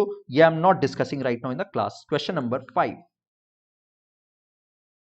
calculate the goodwill of a firm on the basis of 3 years purchase of the weighted average profit of the last 4 years। goodwill of a firm on the basis of 3 years purchase, number of year of purchase फिर से 3 है, और the weighted average profit of last 4 years, profit of 4 years ended 31st March वर 11, 12, 13, 14 दे दिया। Weight assigned 1, 2, 3, 4। You are provided with the following additional information. यहां पे ना अपने को एडजस्टमेंट्स करने बोलेगा, ध्यान से सुन लो। चलो ये यहां पे आप लोग के साथ करके दिखा रहे हैं। सर प्रॉफिट है 2011, 2011, 2012, 2013, 2014, या चलो इसको ना ऐसे कर लेते हैं, ईयर जैसे सजाने आप लोग को बोले, है ना, 2011, 12, 13, 14।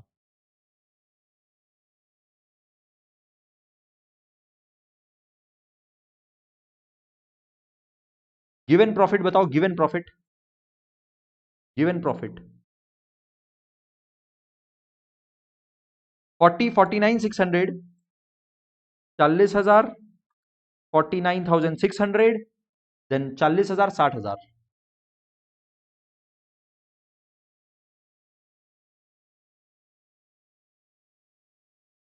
ठीक है, ये प्रॉफिट दिया हुआ है। You are provided with the following additional information. देखो तो जरा क्या है additional information. Sir on 31st March 13, right, ये सब 31st March है, देखो क्लियरली बोल दिया question. The weight assign to each year ended 31st March 11, 12, 13, 14। तो ये जो अपने को 11 दिया हुआ ना, this is 31st March 11, this is 31st March 12, क्योंकि क्वेश्चन क्लियरली लैंग्वेज अपने को इस तरह का बोल दिया। ठीक है, तो ऑन 31st March 13 मतलब इस साल के एंड में ये वाला प्रॉफिट का बात हो रहा है, ध्यान देना। On 31st March 13 a major plant repair was undertaken, मतलब कोई बहुत बड़ा प्लांट एंड मशीनरी में रिपेयरिंग करवाए हैं, मेजर प्लांट रिपेयर हुआ है। जनरली कोई ऐसा रिपेयरिंग होता है जिसके वजह से असेट का कैपेसिटी या एफिशिएंसी बढ़ जाए, तो उस खर्चा को जनरली कैपिटलाइज किया जाता है, राइट। तो आगे देखो क्वेश्चन क्या बोल रहा है। A major plant repair was undertaken for ₹12,000। A major plant repair was undertaken for ₹12,000 which was charged to revenue। charged to revenue मतलब एक्सपेंस दिखा दिए, अपने रिपेयरिंग खर्चा दिखा दिए, रिपेयरिंग एक्सपेंस दिखा दिए। The said sum is to be capitalized for goodwill calculation subject to adjustment of depreciation of 10% per annum on reducing balance method। Number one का एडजस्टमेंट देखो, नंबर वन का एडजस्टमेंट देखो। Sir 2011 के profit पे कोई फर्क नहीं पड़ेगा, 2012 के प्रॉफिट पे भी कोई असर नहीं पड़ेगा, 2013 के प्रॉफिट में, गाइस केयरफुल, 2013 के प्रॉफिट में सुन लो क्या होगा। आप इसको खर्चा दिखा के रखे हो, कितना रुपया को सर? 12,000 को आप खर्चा दिखा के रखे हो। इस 12,000 को पहले तो आप क्या करिए, इस 12,000 को आप क्या करिए, इस 12,000 को आप जो खर्चा दिखा के रखे हो जिसके वजह से आपका प्रॉफिट कम हुआ है, प्लस कर दीजिए, प्लस 12,000 कर दीजिए, करना पड़ेगा, राइट। और प्लीज ध्यान देना, सर ये खरीदे कब है? 31st March 13 को। क्वेश्चन बोल रहा है इसके ऊपर डेप्रिसिएशन भी चार्ज करो एट द रेट ऑफ 10% पर annum, because the asset is purchased at year end. 31 मार्च 13 के ईयर एंड को खरीदा गया है, तो सर 31 मार्च 13 को अब और कोई डेप्रिसिएशन चार्ज नहीं होगा। लेकिन सर 31 मार्च 14 वाले साल में नेक्स्ट ईयर इस असेट के ऊपर, इस 12,000 के ऊपर डेप्रिसिएशन चार्ज होना चाहिए। डेप्रिसिएशन चार्ज कर दो। कितना परसेंट बोला? 10% पर annum on reducing balance method. Reducing balance method तो जानबूझ के कंफ्यूज करने के लिए बोला है। सर ये 12,000 का जो एडिशनल खर्चा हुआ, इस पूरा 12,000 के ऊपर 10%, बोलो कितना? 1,200 रुपया। सर 1,200 रुपया का डेप्रिसिएशन चार्ज होना चाहिए था, नहीं हुआ। ये एडजस्टमेंट हुआ 0.1 के वजह से। इस बात को समझना, 0.1 में बोल रहा है कि 12,000 का मेजर प्लांट रिपेयर हुआ, जिसको कैपिटलाइज करना था, कैपिटल एक्सपेंडिचर मानना चाहिए था। कैपिटल एक्सपेंडिचर नहीं मान के उसको रेवेन्यू खर्चा मान लिया। रेवेन्यू खर्चा मानने की वजह से प्रॉफिट क्या है? घटा हुआ है, प्लस कर दो। सर प्रॉफिट को आप प्लस कर दिए, क्यों प्लस कर दिए? बिकॉज अब आप उसको असेट मान रहे हैं। अब अगर आप असेट मान रहे हैं तो आप उसके ऊपर डेप्रिसिएशन चार्ज करिए। पर सर 31 मार्च 13 को ही तो खरीदा था, तो इसीलिए फाइनेंशियल ईयर एंड 31 मार्च 13 में कोई डेप्रिसिएशन चार्ज नहीं होगा, बट फाइनेंशियल ईयर एंड 31 मार्च 14 में डेप्रिसिएशन चार्ज होगा। 1,200 का प्रॉफिट चार्ज होना चाहिए था, जो कि नहीं हुआ तो आप चार्ज कर दो, तो प्रॉफिट को घटा दो 1,200 से। एडजस्टमेंट नंबर 1 के वजह से जो प्रॉफिट में एडजस्टमेंट हुआ है, क्या वो क्लियर है? एडजस्टमेंट नंबर 2 देखते हैं सर क्या है।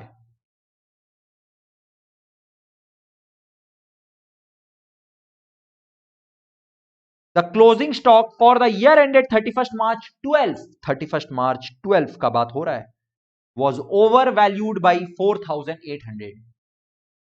31 मार्च 12 का कौन सा स्टॉक? Closing stock. ध्यान देना, अगर ओपनिंग स्टॉक बोला है कि क्लोजिंग स्टॉक बोला है, सिचुएशन चेंज हो जाएगा।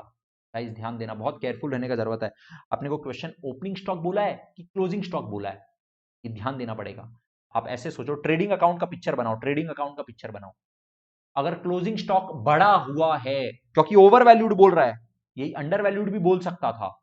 आपको एकदम ध्यान देना पड़ेगा कि सर बात ओपनिंग स्टॉक का कर रहा है कि क्लोजिंग स्टॉक का कर रहा है, सर बात ओवर वैल्यूएशन का कर रहा है कि अंडर वैल्यूएशन का कर रहा है। केयरफुल रहने का जरूरत है। बात यहां पे कर रहा है over valuation.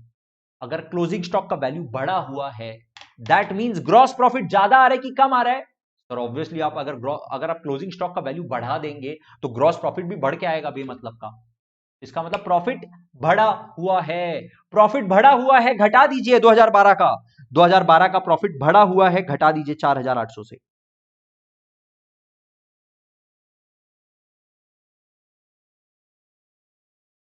But guys now careful, 2012 year and का 31 मार्च 12 का अगर क्लोजिंग स्टॉक बढ़ा हुआ है, दैट मींस फाइनेंशियल ईयर 13 का, ये वाले नेक्स्ट फाइनेंशियल ईयर का, दैट मींस ओपनिंग स्टॉक भी बढ़ा हुआ है। ओपनिंग स्टॉक अगर बढ़ा हुआ है तो प्रॉफिट घटा हुआ है। इसका मतलब सर 2013 का प्रॉफिट 4,800 से घटा हुआ है, बढ़ा दीजिए प्लस 4,800। गाइज अगेन कंफर्म, क्या ये पॉइंट क्लियर है आप लोग को? बिल्कुल 100% पक्का स्पष्ट क्लियर है क्या? अगर 2012 का क्लोजिंग स्टॉक का वैल्यू बढ़ा हुआ था तो प्रॉफिट बढ़ा हुआ था। सर लेकिन क्लोजिंग स्टॉक अगर बढ़ा हुआ था तो नेक्स्ट ईयर का ओपनिंग स्टॉक भी बढ़ा हुआ था। नेक्स्ट ईयर का अगर ओपनिंग स्टॉक बढ़ा हुआ था तो उसके वजह से जो प्रॉफिट कैलकुलेट होकर आ रहा था वो कमती आ रहा था, तो प्लस कर दो।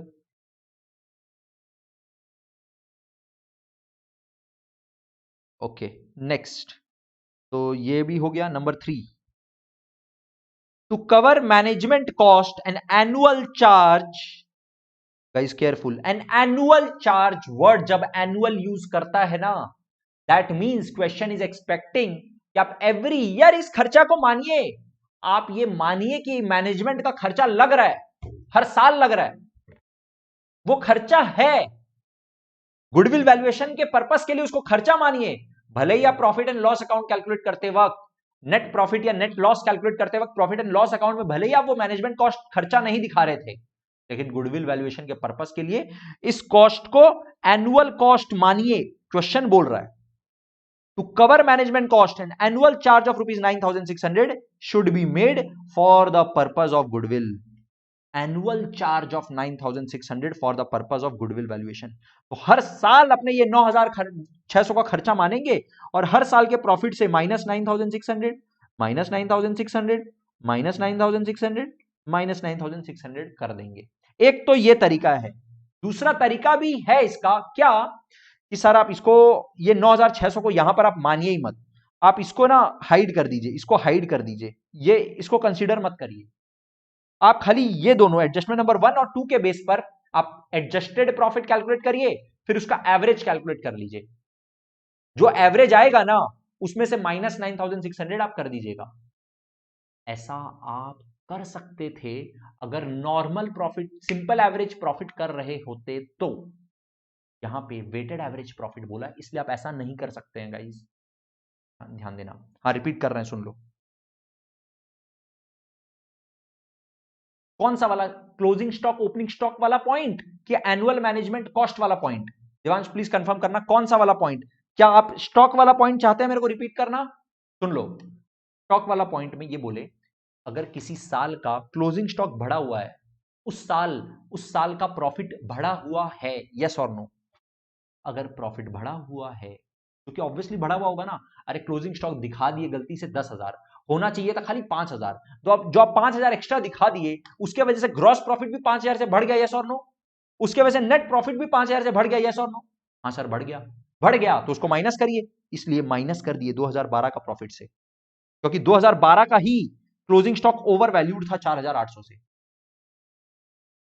ठीक है, और क्योंकि क्लोजिंग स्टॉक 4,800 से बढ़ा हुआ था तो नेक्स्ट ईयर का ओपनिंग स्टॉक भी 4,800 से बढ़ा हुआ था, एंड ओपनिंग स्टॉक बढ़ा हुआ होने की वजह से ग्रॉस प्रॉफिट कमती दिख रहा था, तो ग्रॉस प्रॉफिट कमती दिख रहा था तो नेट प्रॉफिट भी कमती दिख रहा था, तो प्रॉफिट घटा हुआ है, प्रॉफिट घटा हुआ है तो बढ़ा दो। ठीक है sir, closing stock opening stock वाला मैटर क्लियर है सर, ओके। अब एनुअल कॉस्ट वाला सुन लो। टू कवर, क्वेश्चन क्या बोल रहा है, आपका ये जो नेट प्रॉफिट आया है ना 40, 49,600, 40,000, 60,000, क्वेश्चन बोलना चाह रहा है सर इसमें ना एनुअल मैनेजमेंट कॉस्ट को कंसीडर नहीं किया गया है, जबकि आपका 9,600 का एनुअली एक मैनेजमेंट का कॉस्ट भी लगता है, इसको कंसीडर ही नहीं किया यहां पर। क्वेश्चन क्लियरली यही बोल रहा है, for the purpose of valuation of goodwill इस 9,600 को खर्चा मानिए हर साल का, एनुअल खर्चा मानिए। अगर एनुअल खर्चा मानिए तो हर साल का प्रॉफिट को घटा दीजिए, हर साल का प्रॉफिट को घटा दीजिए सर, क्योंकि आपका प्रॉफिट, अगर आप ये खर्चा नहीं दिखाएं, ये 9,600 का मैनेजमेंट का कॉस्ट हर साल लगता है और आप इसको खर्चा नहीं दिखा के रखे हैं तो आपका प्रॉफिट बढ़ा हुआ है। खर्चा दिखाइए, खर्चा दिखाइए तो प्रॉफिट को घटाइए, राइट। एडजस्टेड प्रॉफिट बताओ कितना आ रहा है सर? 40,000 में 9,600 माइनस कर दो सर, आ रहा है 30,400। इसमें बताओ 49,600 माइनस 9,600 और माइनस 4,800 भी, इसका मतलब 35,200 इज इट। फिर 40,52 प्लस 4,800 और minus 9,600, this is coming 47,200। Then 60,000, Devansh confirm करना क्लियर है क्या? माइनस 1,200 माइनस 9,600, इसका मतलब दिस इज कमिंग 49,200। वेट बताओ कितना है वेट? क्वेश्चन अपने को बोल दिया वेट लेने के लिए, बोला 2011 को 1, फिर 2, फिर 3 और फिर 4, तो वेट 1, 2, 3, 4। वेट्स का टोटल कितना आ रहा है जल्दी से बता दो सर। वेट्स का टोटल आ रहा है 10। अब आप ऐसा करिए, weight into profit, adjusted profit बताइए, weight into adjusted profit, adjusted profit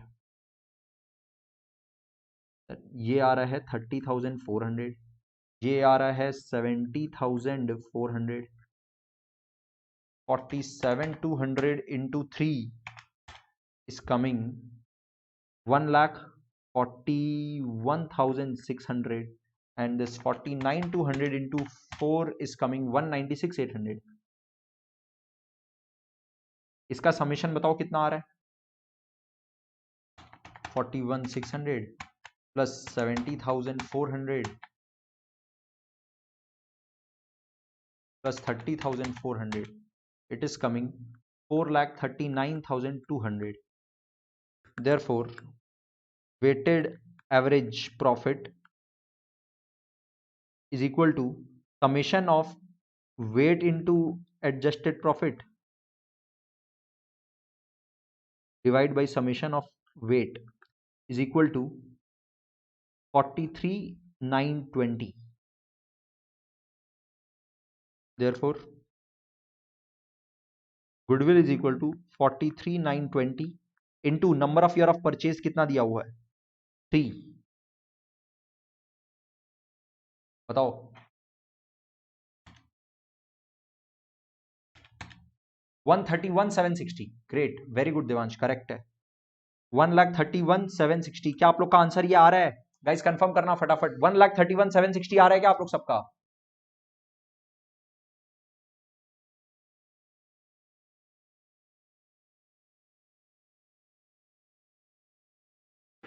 अब डिस्कस करेंगे, सुन लो. X and Y are partner sharing profit in the ratio 3:2, and for the last 4 years they have been entitled to annual salaries of 250 and 2 lakh respectively. Last 2 साल का profit दे दिया, annual salary. ठीक है. The annual accounts have shown the following net profits after charging partner salaries. ठीक है, after charging partner salaries बोल रहा है. ईयर एंडेड 31 मार्च 11, 7 लाख, 5 लाख 5,000 और 6,50,000. ठीक है. For the last 4 years they have been entitled to annual salaries of 250 and 2 lakh. मतलब x को मिल रहा है कितना 2,50,000 और y को मिल रहा है 2 लाख. मतलब टोटल सैलरी बताओ. Total salary of x and y is equal to rupees 4,50,000 each year. मतलब हर साल प्रॉफिट से 4.5 लाख 4.5 लाख 4.5 लाख माइनस हुआ है. राइट, ये बात आप लोगों को दिमाग में हिट कर जाना चाहिए. अब क्या बोल रहा है, ये बात क्या 31 मार्च 13 तक का. फिर बोल रहा है 1 अप्रैल 13, मतलब नेक्स्ट ईयर का starting. Z admitted to the partnership without any salary. इसको कोई सैलरी नहीं मिलने वाला है. The goodwill for this purpose is to be valued at 4 years purchase of weighted average profit of last 3 years. ठीक है, after partner salaries. Very nice. ठीक है, उसके बाद average profit of last 3 years after partner salaries. अच्छा, ये जो profit दिया हुआ है ना, वेट, ये जो प्रॉफिट दिया हुआ है this is before charging partner salary. तो मतलब अपने को हर साल पार्टनर सैलरी पहले माइनस करना है. हर साल अगर माइनस कर दे 4.5 लाख, तो बताओ एडजस्टेड प्रॉफिट कितना आएगा.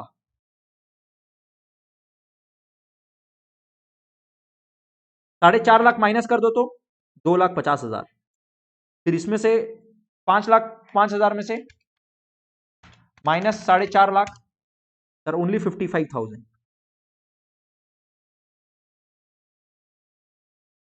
ओनली 2 लाख. यही तो क्वेश्चन बोल रहा है. The goodwill for this purpose is to be valued at 4 years purchase of weighted average profit of last 3 years after partner salaries. Profit to be weighted as 1, 2, 3. The greatest weight being given to last year. Calculate the value of goodwill.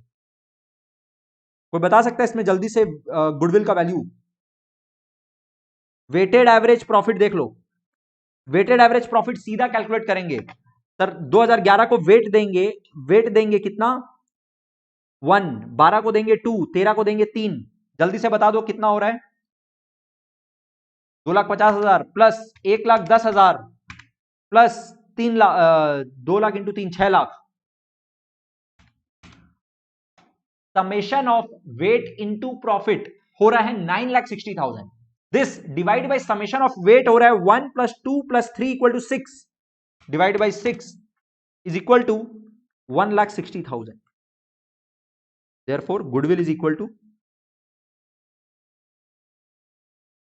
1,60,000 into 4 years is equal to 6,40,000. Is it? Confirm कर देना please. Question number 7 देखो. A firm earned net profits during last 3 years as follows. दे दिया। Capital investment of the firm is 60,000। A fair return जो बोल रहा है, this is normal rate of return on capital having regard to risk involve is 10%। मतलब similar risk और similar nature of business का अगर देखें तो normal rate of return is 10%। ठीक है, कैपिटल एम्प्लॉयड दे दिया 60,000। Calculate the value of goodwill on the basis of 3 years purchase of average super profit for the last 3 years। तो पहले एवरेज एक्चुअल प्रॉफिट बताओ। Average actual profit is equal to, sir 18 + 20 + 22 is equal to 20,000। Normal profit बताओ। Capital employed 60,000 into normal rate of return 10% is equal to 6,000. Therefore, super profit 14,000. Simple. Therefore, goodwill is equal to 14,000 into number of year of purchase, that is 3 years purchase. बताओ कितना हो रहा है? 42,000 is the correct answer. Value of goodwill. Question number 8 देखो. All right. The average net profit of XYZ to be expected in the future are 54,000 per year. Average capital employed in the business by the firm is 3 lakh. 3 lakh रुपया लगा के रखा है. Rate of interest expected from capital invested in this class of business is 10%. This is normal rate of return. This is NRR. ठीक है, this is capital employed. तो क्या आप लोग नॉर्मल प्रॉफिट बता सकते हो? नॉर्मल प्रॉफिट सर 3 लाख का 10% इज 30,000। फिर फ्यूचर मेंटेनेबल प्रॉफिट इसी को बोल सकते हैं अपने एवरेज एक्चुअल प्रॉफिट या एवरेज प्रॉफिट। यही फ्यूचर मेंटेनेबल प्रॉफिट अगर अपने को दे दिया तो अपने इसके बेस पर ही गुडविल कैलकुलेट करेंगे। 54,000 अगर फ्यूचर मेंटेनेबल प्रॉफिट दे दिया मतलब एडजस्टमेंट्स वगैरह करके अपने को बता दिया 54,000 है। The remuneration of the partner is estimated to be 9,000 per annum. इसका मतलब सर इसका खर्चा अपने को मानना पड़ेगा -9,000, तो कितना मानेंगे? 45,000। ठीक है, net normal profit 30,000, future maintainable profit 45,000। Find out the value of goodwill on the basis of 2 years purchase. तो पहले तो ये बताओ सुपर प्रॉफिट कितना हुआ? Super profit is equal to 15,000। ठीक है, and goodwill is equal to, sir 2 साल से मल्टीप्लाई कर दीजिए, equal to 15,000 into 2 30,000। Guys doubt है तो पूछो। ये 30,000 क्या सबको क्लियर है? फटाफट से कंफर्म करो। क्या गुडविल 30,000 आ रहा है क्या आप लोग का भी? सुपर प्रॉफिट 15,000 आ रहा है तो number of year of purchase तो 2 ईयर बोल दिया क्लियरली, इंटू 2 करो तो गुडविल आ गया ना। क्वेश्चन नंबर 9 देखो। On 1st April 14 an existing firm had assets of 75,000 including cash of 5,000। ठीक है, नो प्रॉब्लम, कैश तो सर इंक्लूड करना ही चाहिए, असेट का पार्ट है ही। The partners capital account showed a balance of 60,000। ठीक है, and reserve constituted the rest. इसका मतलब एक तरफ असेट्स है 75,000 75,000 का, दूसरे तरफ कैपिटल है 60,000 का और फिर रिजर्व्स है 15,000 का, rest. Normal rate of return is 10% and goodwill of the firm is valued at 24,000 at 4 years purchase of super profit. Find the average profit of the firm. Guys ध्यान से, कैपिटल एम्प्लॉयड दे दिया कितना? 75,000 पूरा। ठीक है, रिजर्व्स वगैरह को ऐड करके बोलेंगे ना 75,000।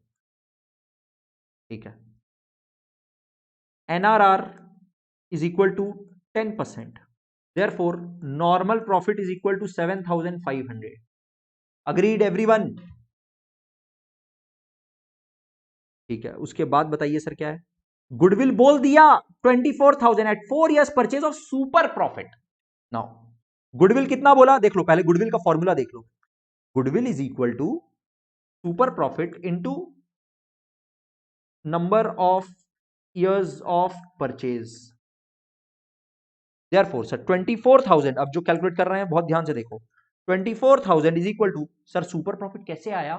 सुपर प्रॉफिट आया आपने से क्वेश्चन पूछा क्या है, एवरेज प्रॉफिट पूछा है ना, देख लो average profit minus normal profit, ये जो आया उसमें number of year of purchase that is 4 multiply कर दिया, और नॉर्मल प्रॉफिट को काट के सर हम लोग लिख सकते हैं 7500। तो क्या आप बता सकते हो एवरेज प्रॉफिट कितना आया, एवरेज प्रॉफिट कितना आ रहा है, जल्दी से बता देना।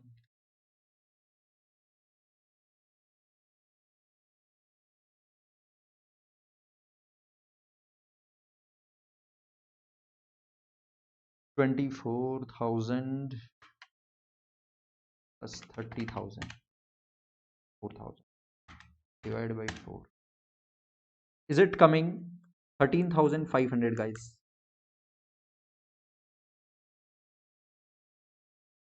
अच्छा सर, कैपिटल एम्प्लॉयड 80,000, 80,000 क्यों नहीं लिए? आप 80,000 इसलिए बोल रहे हो, आप 80,000 इसलिए बोल रहे हो बिकॉज आप इस 75,000 में प्लस कर रहे हो कैश को, जबकि क्वेश्चन बोल रहा है अरे इंक्लूडिंग कैश है, इंक्लूडिंग कैश, जानबूझ के कंफ्यूज करने के लिए बोला है। ये 75,000 के अंदर कैश ऑलरेडी इंक्लूडेड है, तो आप सर वापस से कैश को क्यों इंक्लूड करोगे? कैश इंक्लूडेड है ऑलरेडी, क्वेश्चन बोल रहा है साफ साफ इंक्लूडिंग कैश, कंफ्यूज करने के लिए जानबूझ के दिया था। कंफर्म करना देवांश, क्या क्लियर है? बाकी लोग को भी प्लीज प्लीज प्लीज कंफर्म करो, क्या क्लियर है? Can I move ahead guys, फटाफट कंफर्म करो। Question number 10, a firm earns 60,000 as its annual profit, बहुत अच्छा बात है। The normal rate of return being, normal rate of profit being 10%, ये एनआरआर दे दिया, और ये एवरेज प्रॉफिट दे दिया, right. assets of the firm amount to 7,20,000 excluding goodwill and liabilities 2,40,000। तो अगर assets and liabilities दे दिया तो कैपिटल एम्प्लॉयड निकाल सकते हैं सर। 7,20,000 assets माइनस 2,40,000, बोले ना क्वेश्चन में जैसा इंफॉर्मेशन दिया उसके हिसाब से कैपिटल एम्प्लॉयड कैलकुलेट करेंगे, is equal to 7,20,000 minus 2,40,000 is equal to 4,80,000। Is it? Find out the value of goodwill by capitalization method, capitalization of average profit। देख लो कैपिटलाइज्ड, क्वेश्चन नंबर 10 यहां डिस्कस कर रहे हैं, देख लो question number 10, capitalised value of firm is equal to average profit divide by normal rate of return into 100। Calculate करके बता दो सर कितना आ रहा है। 60,000 divide by 10 into 100 is coming 6 lakh. ठीक है, अपने को गुडविल कैलकुलेट करना है। Goodwill is equal to capitalised value of firm minus capital employed,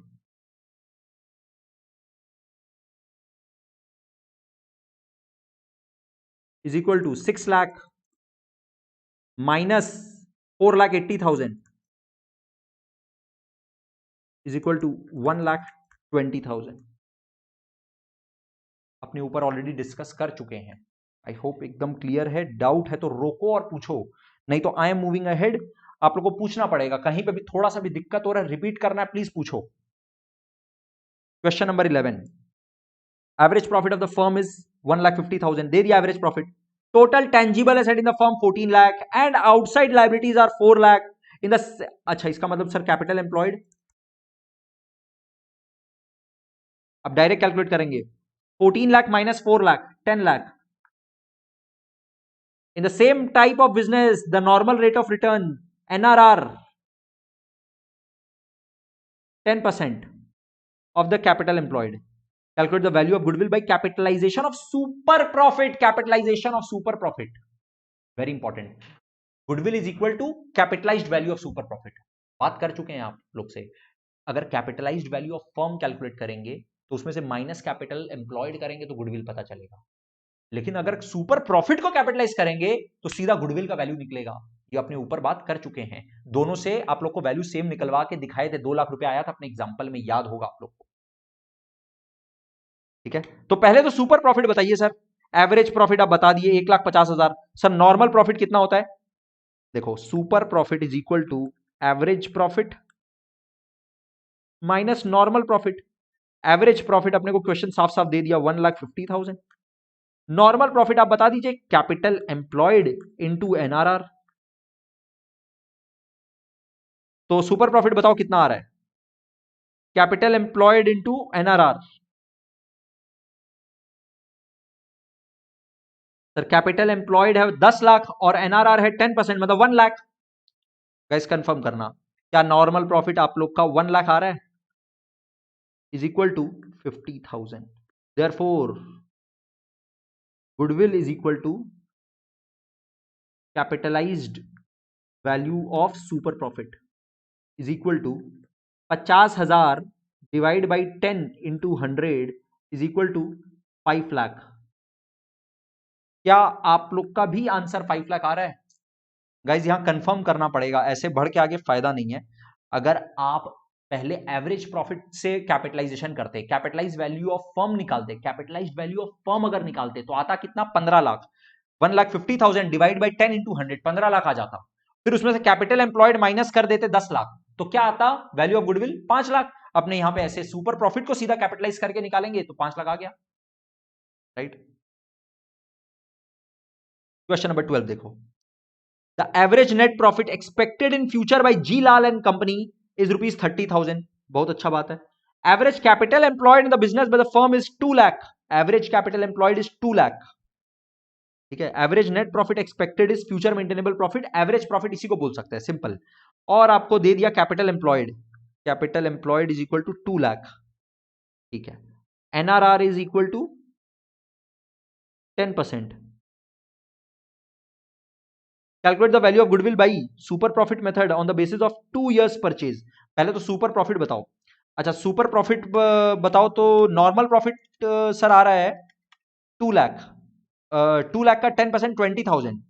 देखो super profit is equal to sir 30,000 का आपका जो प्रॉफिट आ रहा है वो माइनस जो नॉर्मल प्रॉफिट होता। नॉर्मल प्रॉफिट कितना होता सर? कैपिटल एम्प्लॉयड 2 लाख के ऊपर 10%, मतलब 20,000 is equal to 10,000. Therefore, goodwill is equal to 10,000 into 2 equal to 20,000.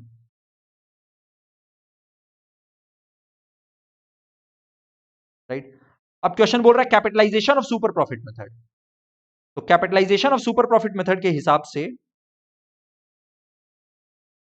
Goodwill is equal to super profit divide by NRR into 100। तो सुपर प्रॉफिट आ रहा है 10,000 divide by normal rate of return is 10 into 100 equal to 1 lakh. Guys बात समझ में आया क्या? I am waiting for your response. ऐसे आगे बढ़ के फायदा नहीं है। आप लोग फटाफट कंफर्म करोगे तो नेक्स्ट 2-3 सम जो बाकी है वो फटाफट करेंगे। कंफर्म करो। आप लोग कंफर्म करोगे तो आगे बढ़ेंगे फटाफट, please. Waiting for your response. Question number 13।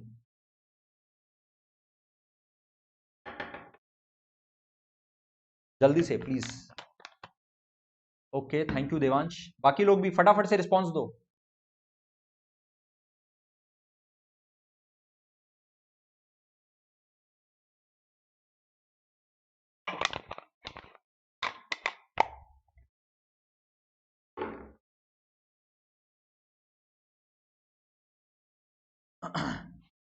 A business has earned average profit of rupees 1 lakh during the last few years and normal rate of return in similar business is 10%. Find out the value of goodwill by पहले तो capitalisation of super profit. चलो super profit तो पहले बता ही दो sir. 1 lakh का आपका profit आ रहा है और 1 लाख का आपका प्रॉफिट आ रहा है और सिमिलर बिजनेस में 10% है। अच्छा यहां पे देखो कैपिटल एम्प्लॉयड वही खोज रहे थे। देखो नीचे कैपिटल एम्प्लॉयड का इंफॉर्मेशन दिया हुआ है। Asset of the business 10 lakh, external liabilities 180।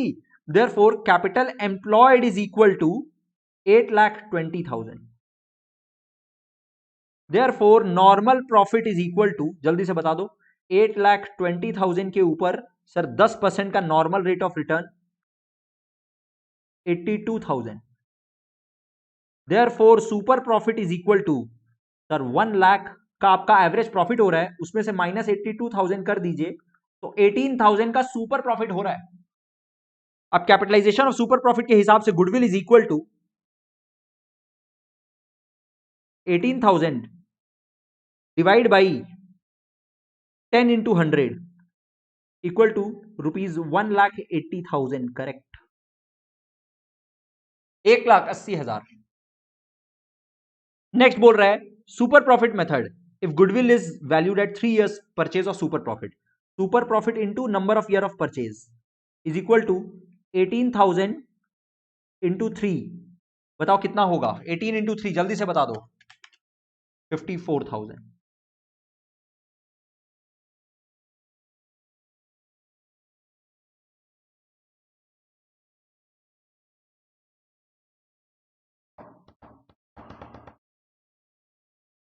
Question number 14 देखो, J and K partners in a firm, their capitals दे दिया during the year ended 31st March 2020, firm earned profit of 150, assuming that the normal rate of return is 20%, calculate the value of goodwill by the calculate the value of goodwill of the firm।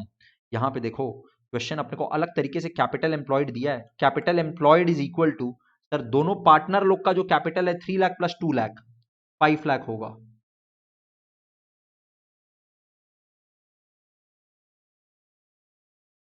Capital employed is equal to 3 lakh plus 2 lakh equal to 5 lakh.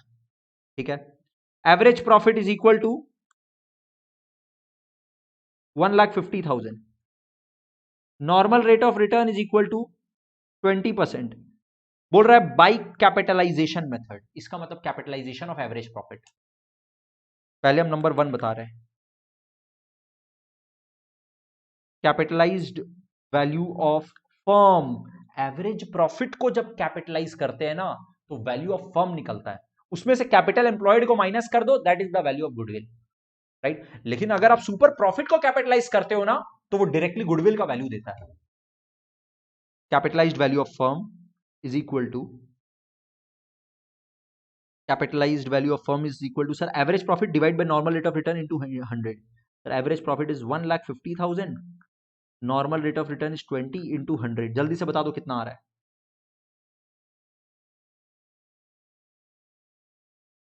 1,50,000 divide by 20 into 100, it gives us 7,50,000।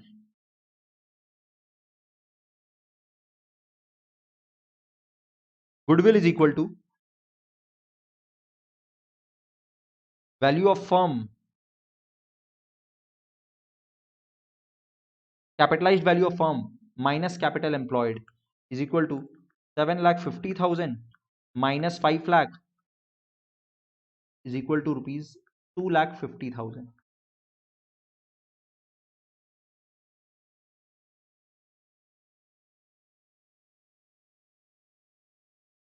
Next, by super profit method, if goodwill is valued at 2 years purchase of super profit. तो number 2 अपने calculate करें, उसके लिए पहले तो super profit चाहिए ना sir. Super profit बताओ कितना आ रहा है? Super profit is equal to, sir average profit minus normal profit equal to, average profit अपना कितना आ रहा है? 1,50,000। और नॉर्मल प्रॉफिट जो 5 लाख रुपया लगा हुआ है उसके ऊपर 20% अगर करें तो आता है 1 lakh is equal to 50,000। therefore goodwill is equal to 50,000 into number of year of purchase बोल रहा है 2 इक्वल टू रुपीज 1 लाख ओनली।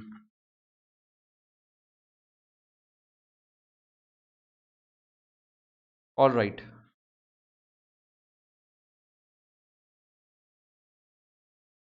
ठीक है, आप लोग यहां तक ही कर लो तो इट इज गुड एनफ। आगे आप लोग नहीं भी करोगे तो इट विल बी फाइन। ये एक टिपिकल क्वेश्चन है, ये अभी आई एम लीविंग,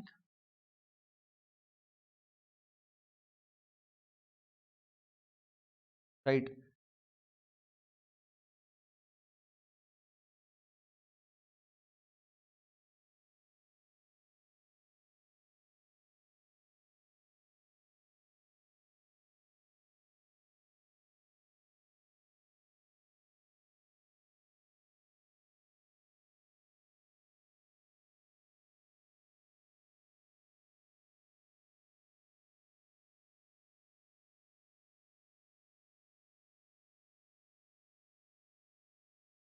ओके, आज के क्लास से कोई डाउट है तो पूछो, और else will close today's class.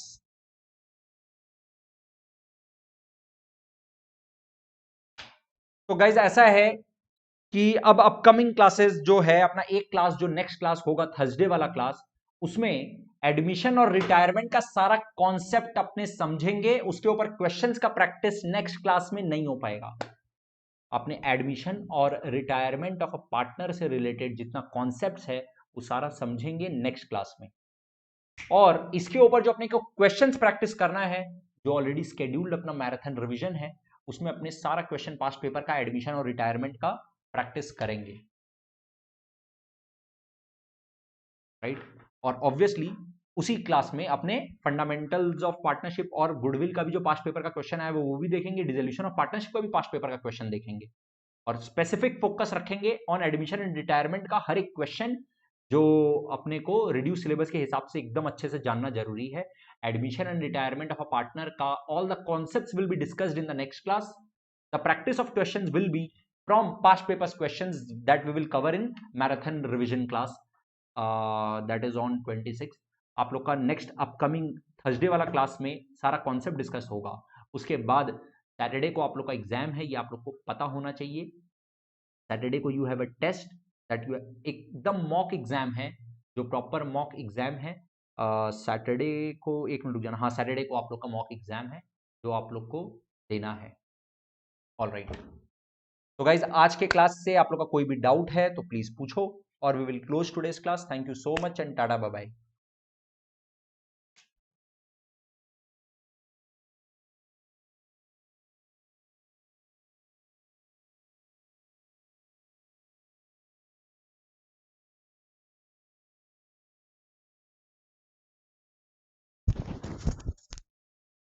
Bye Devansh.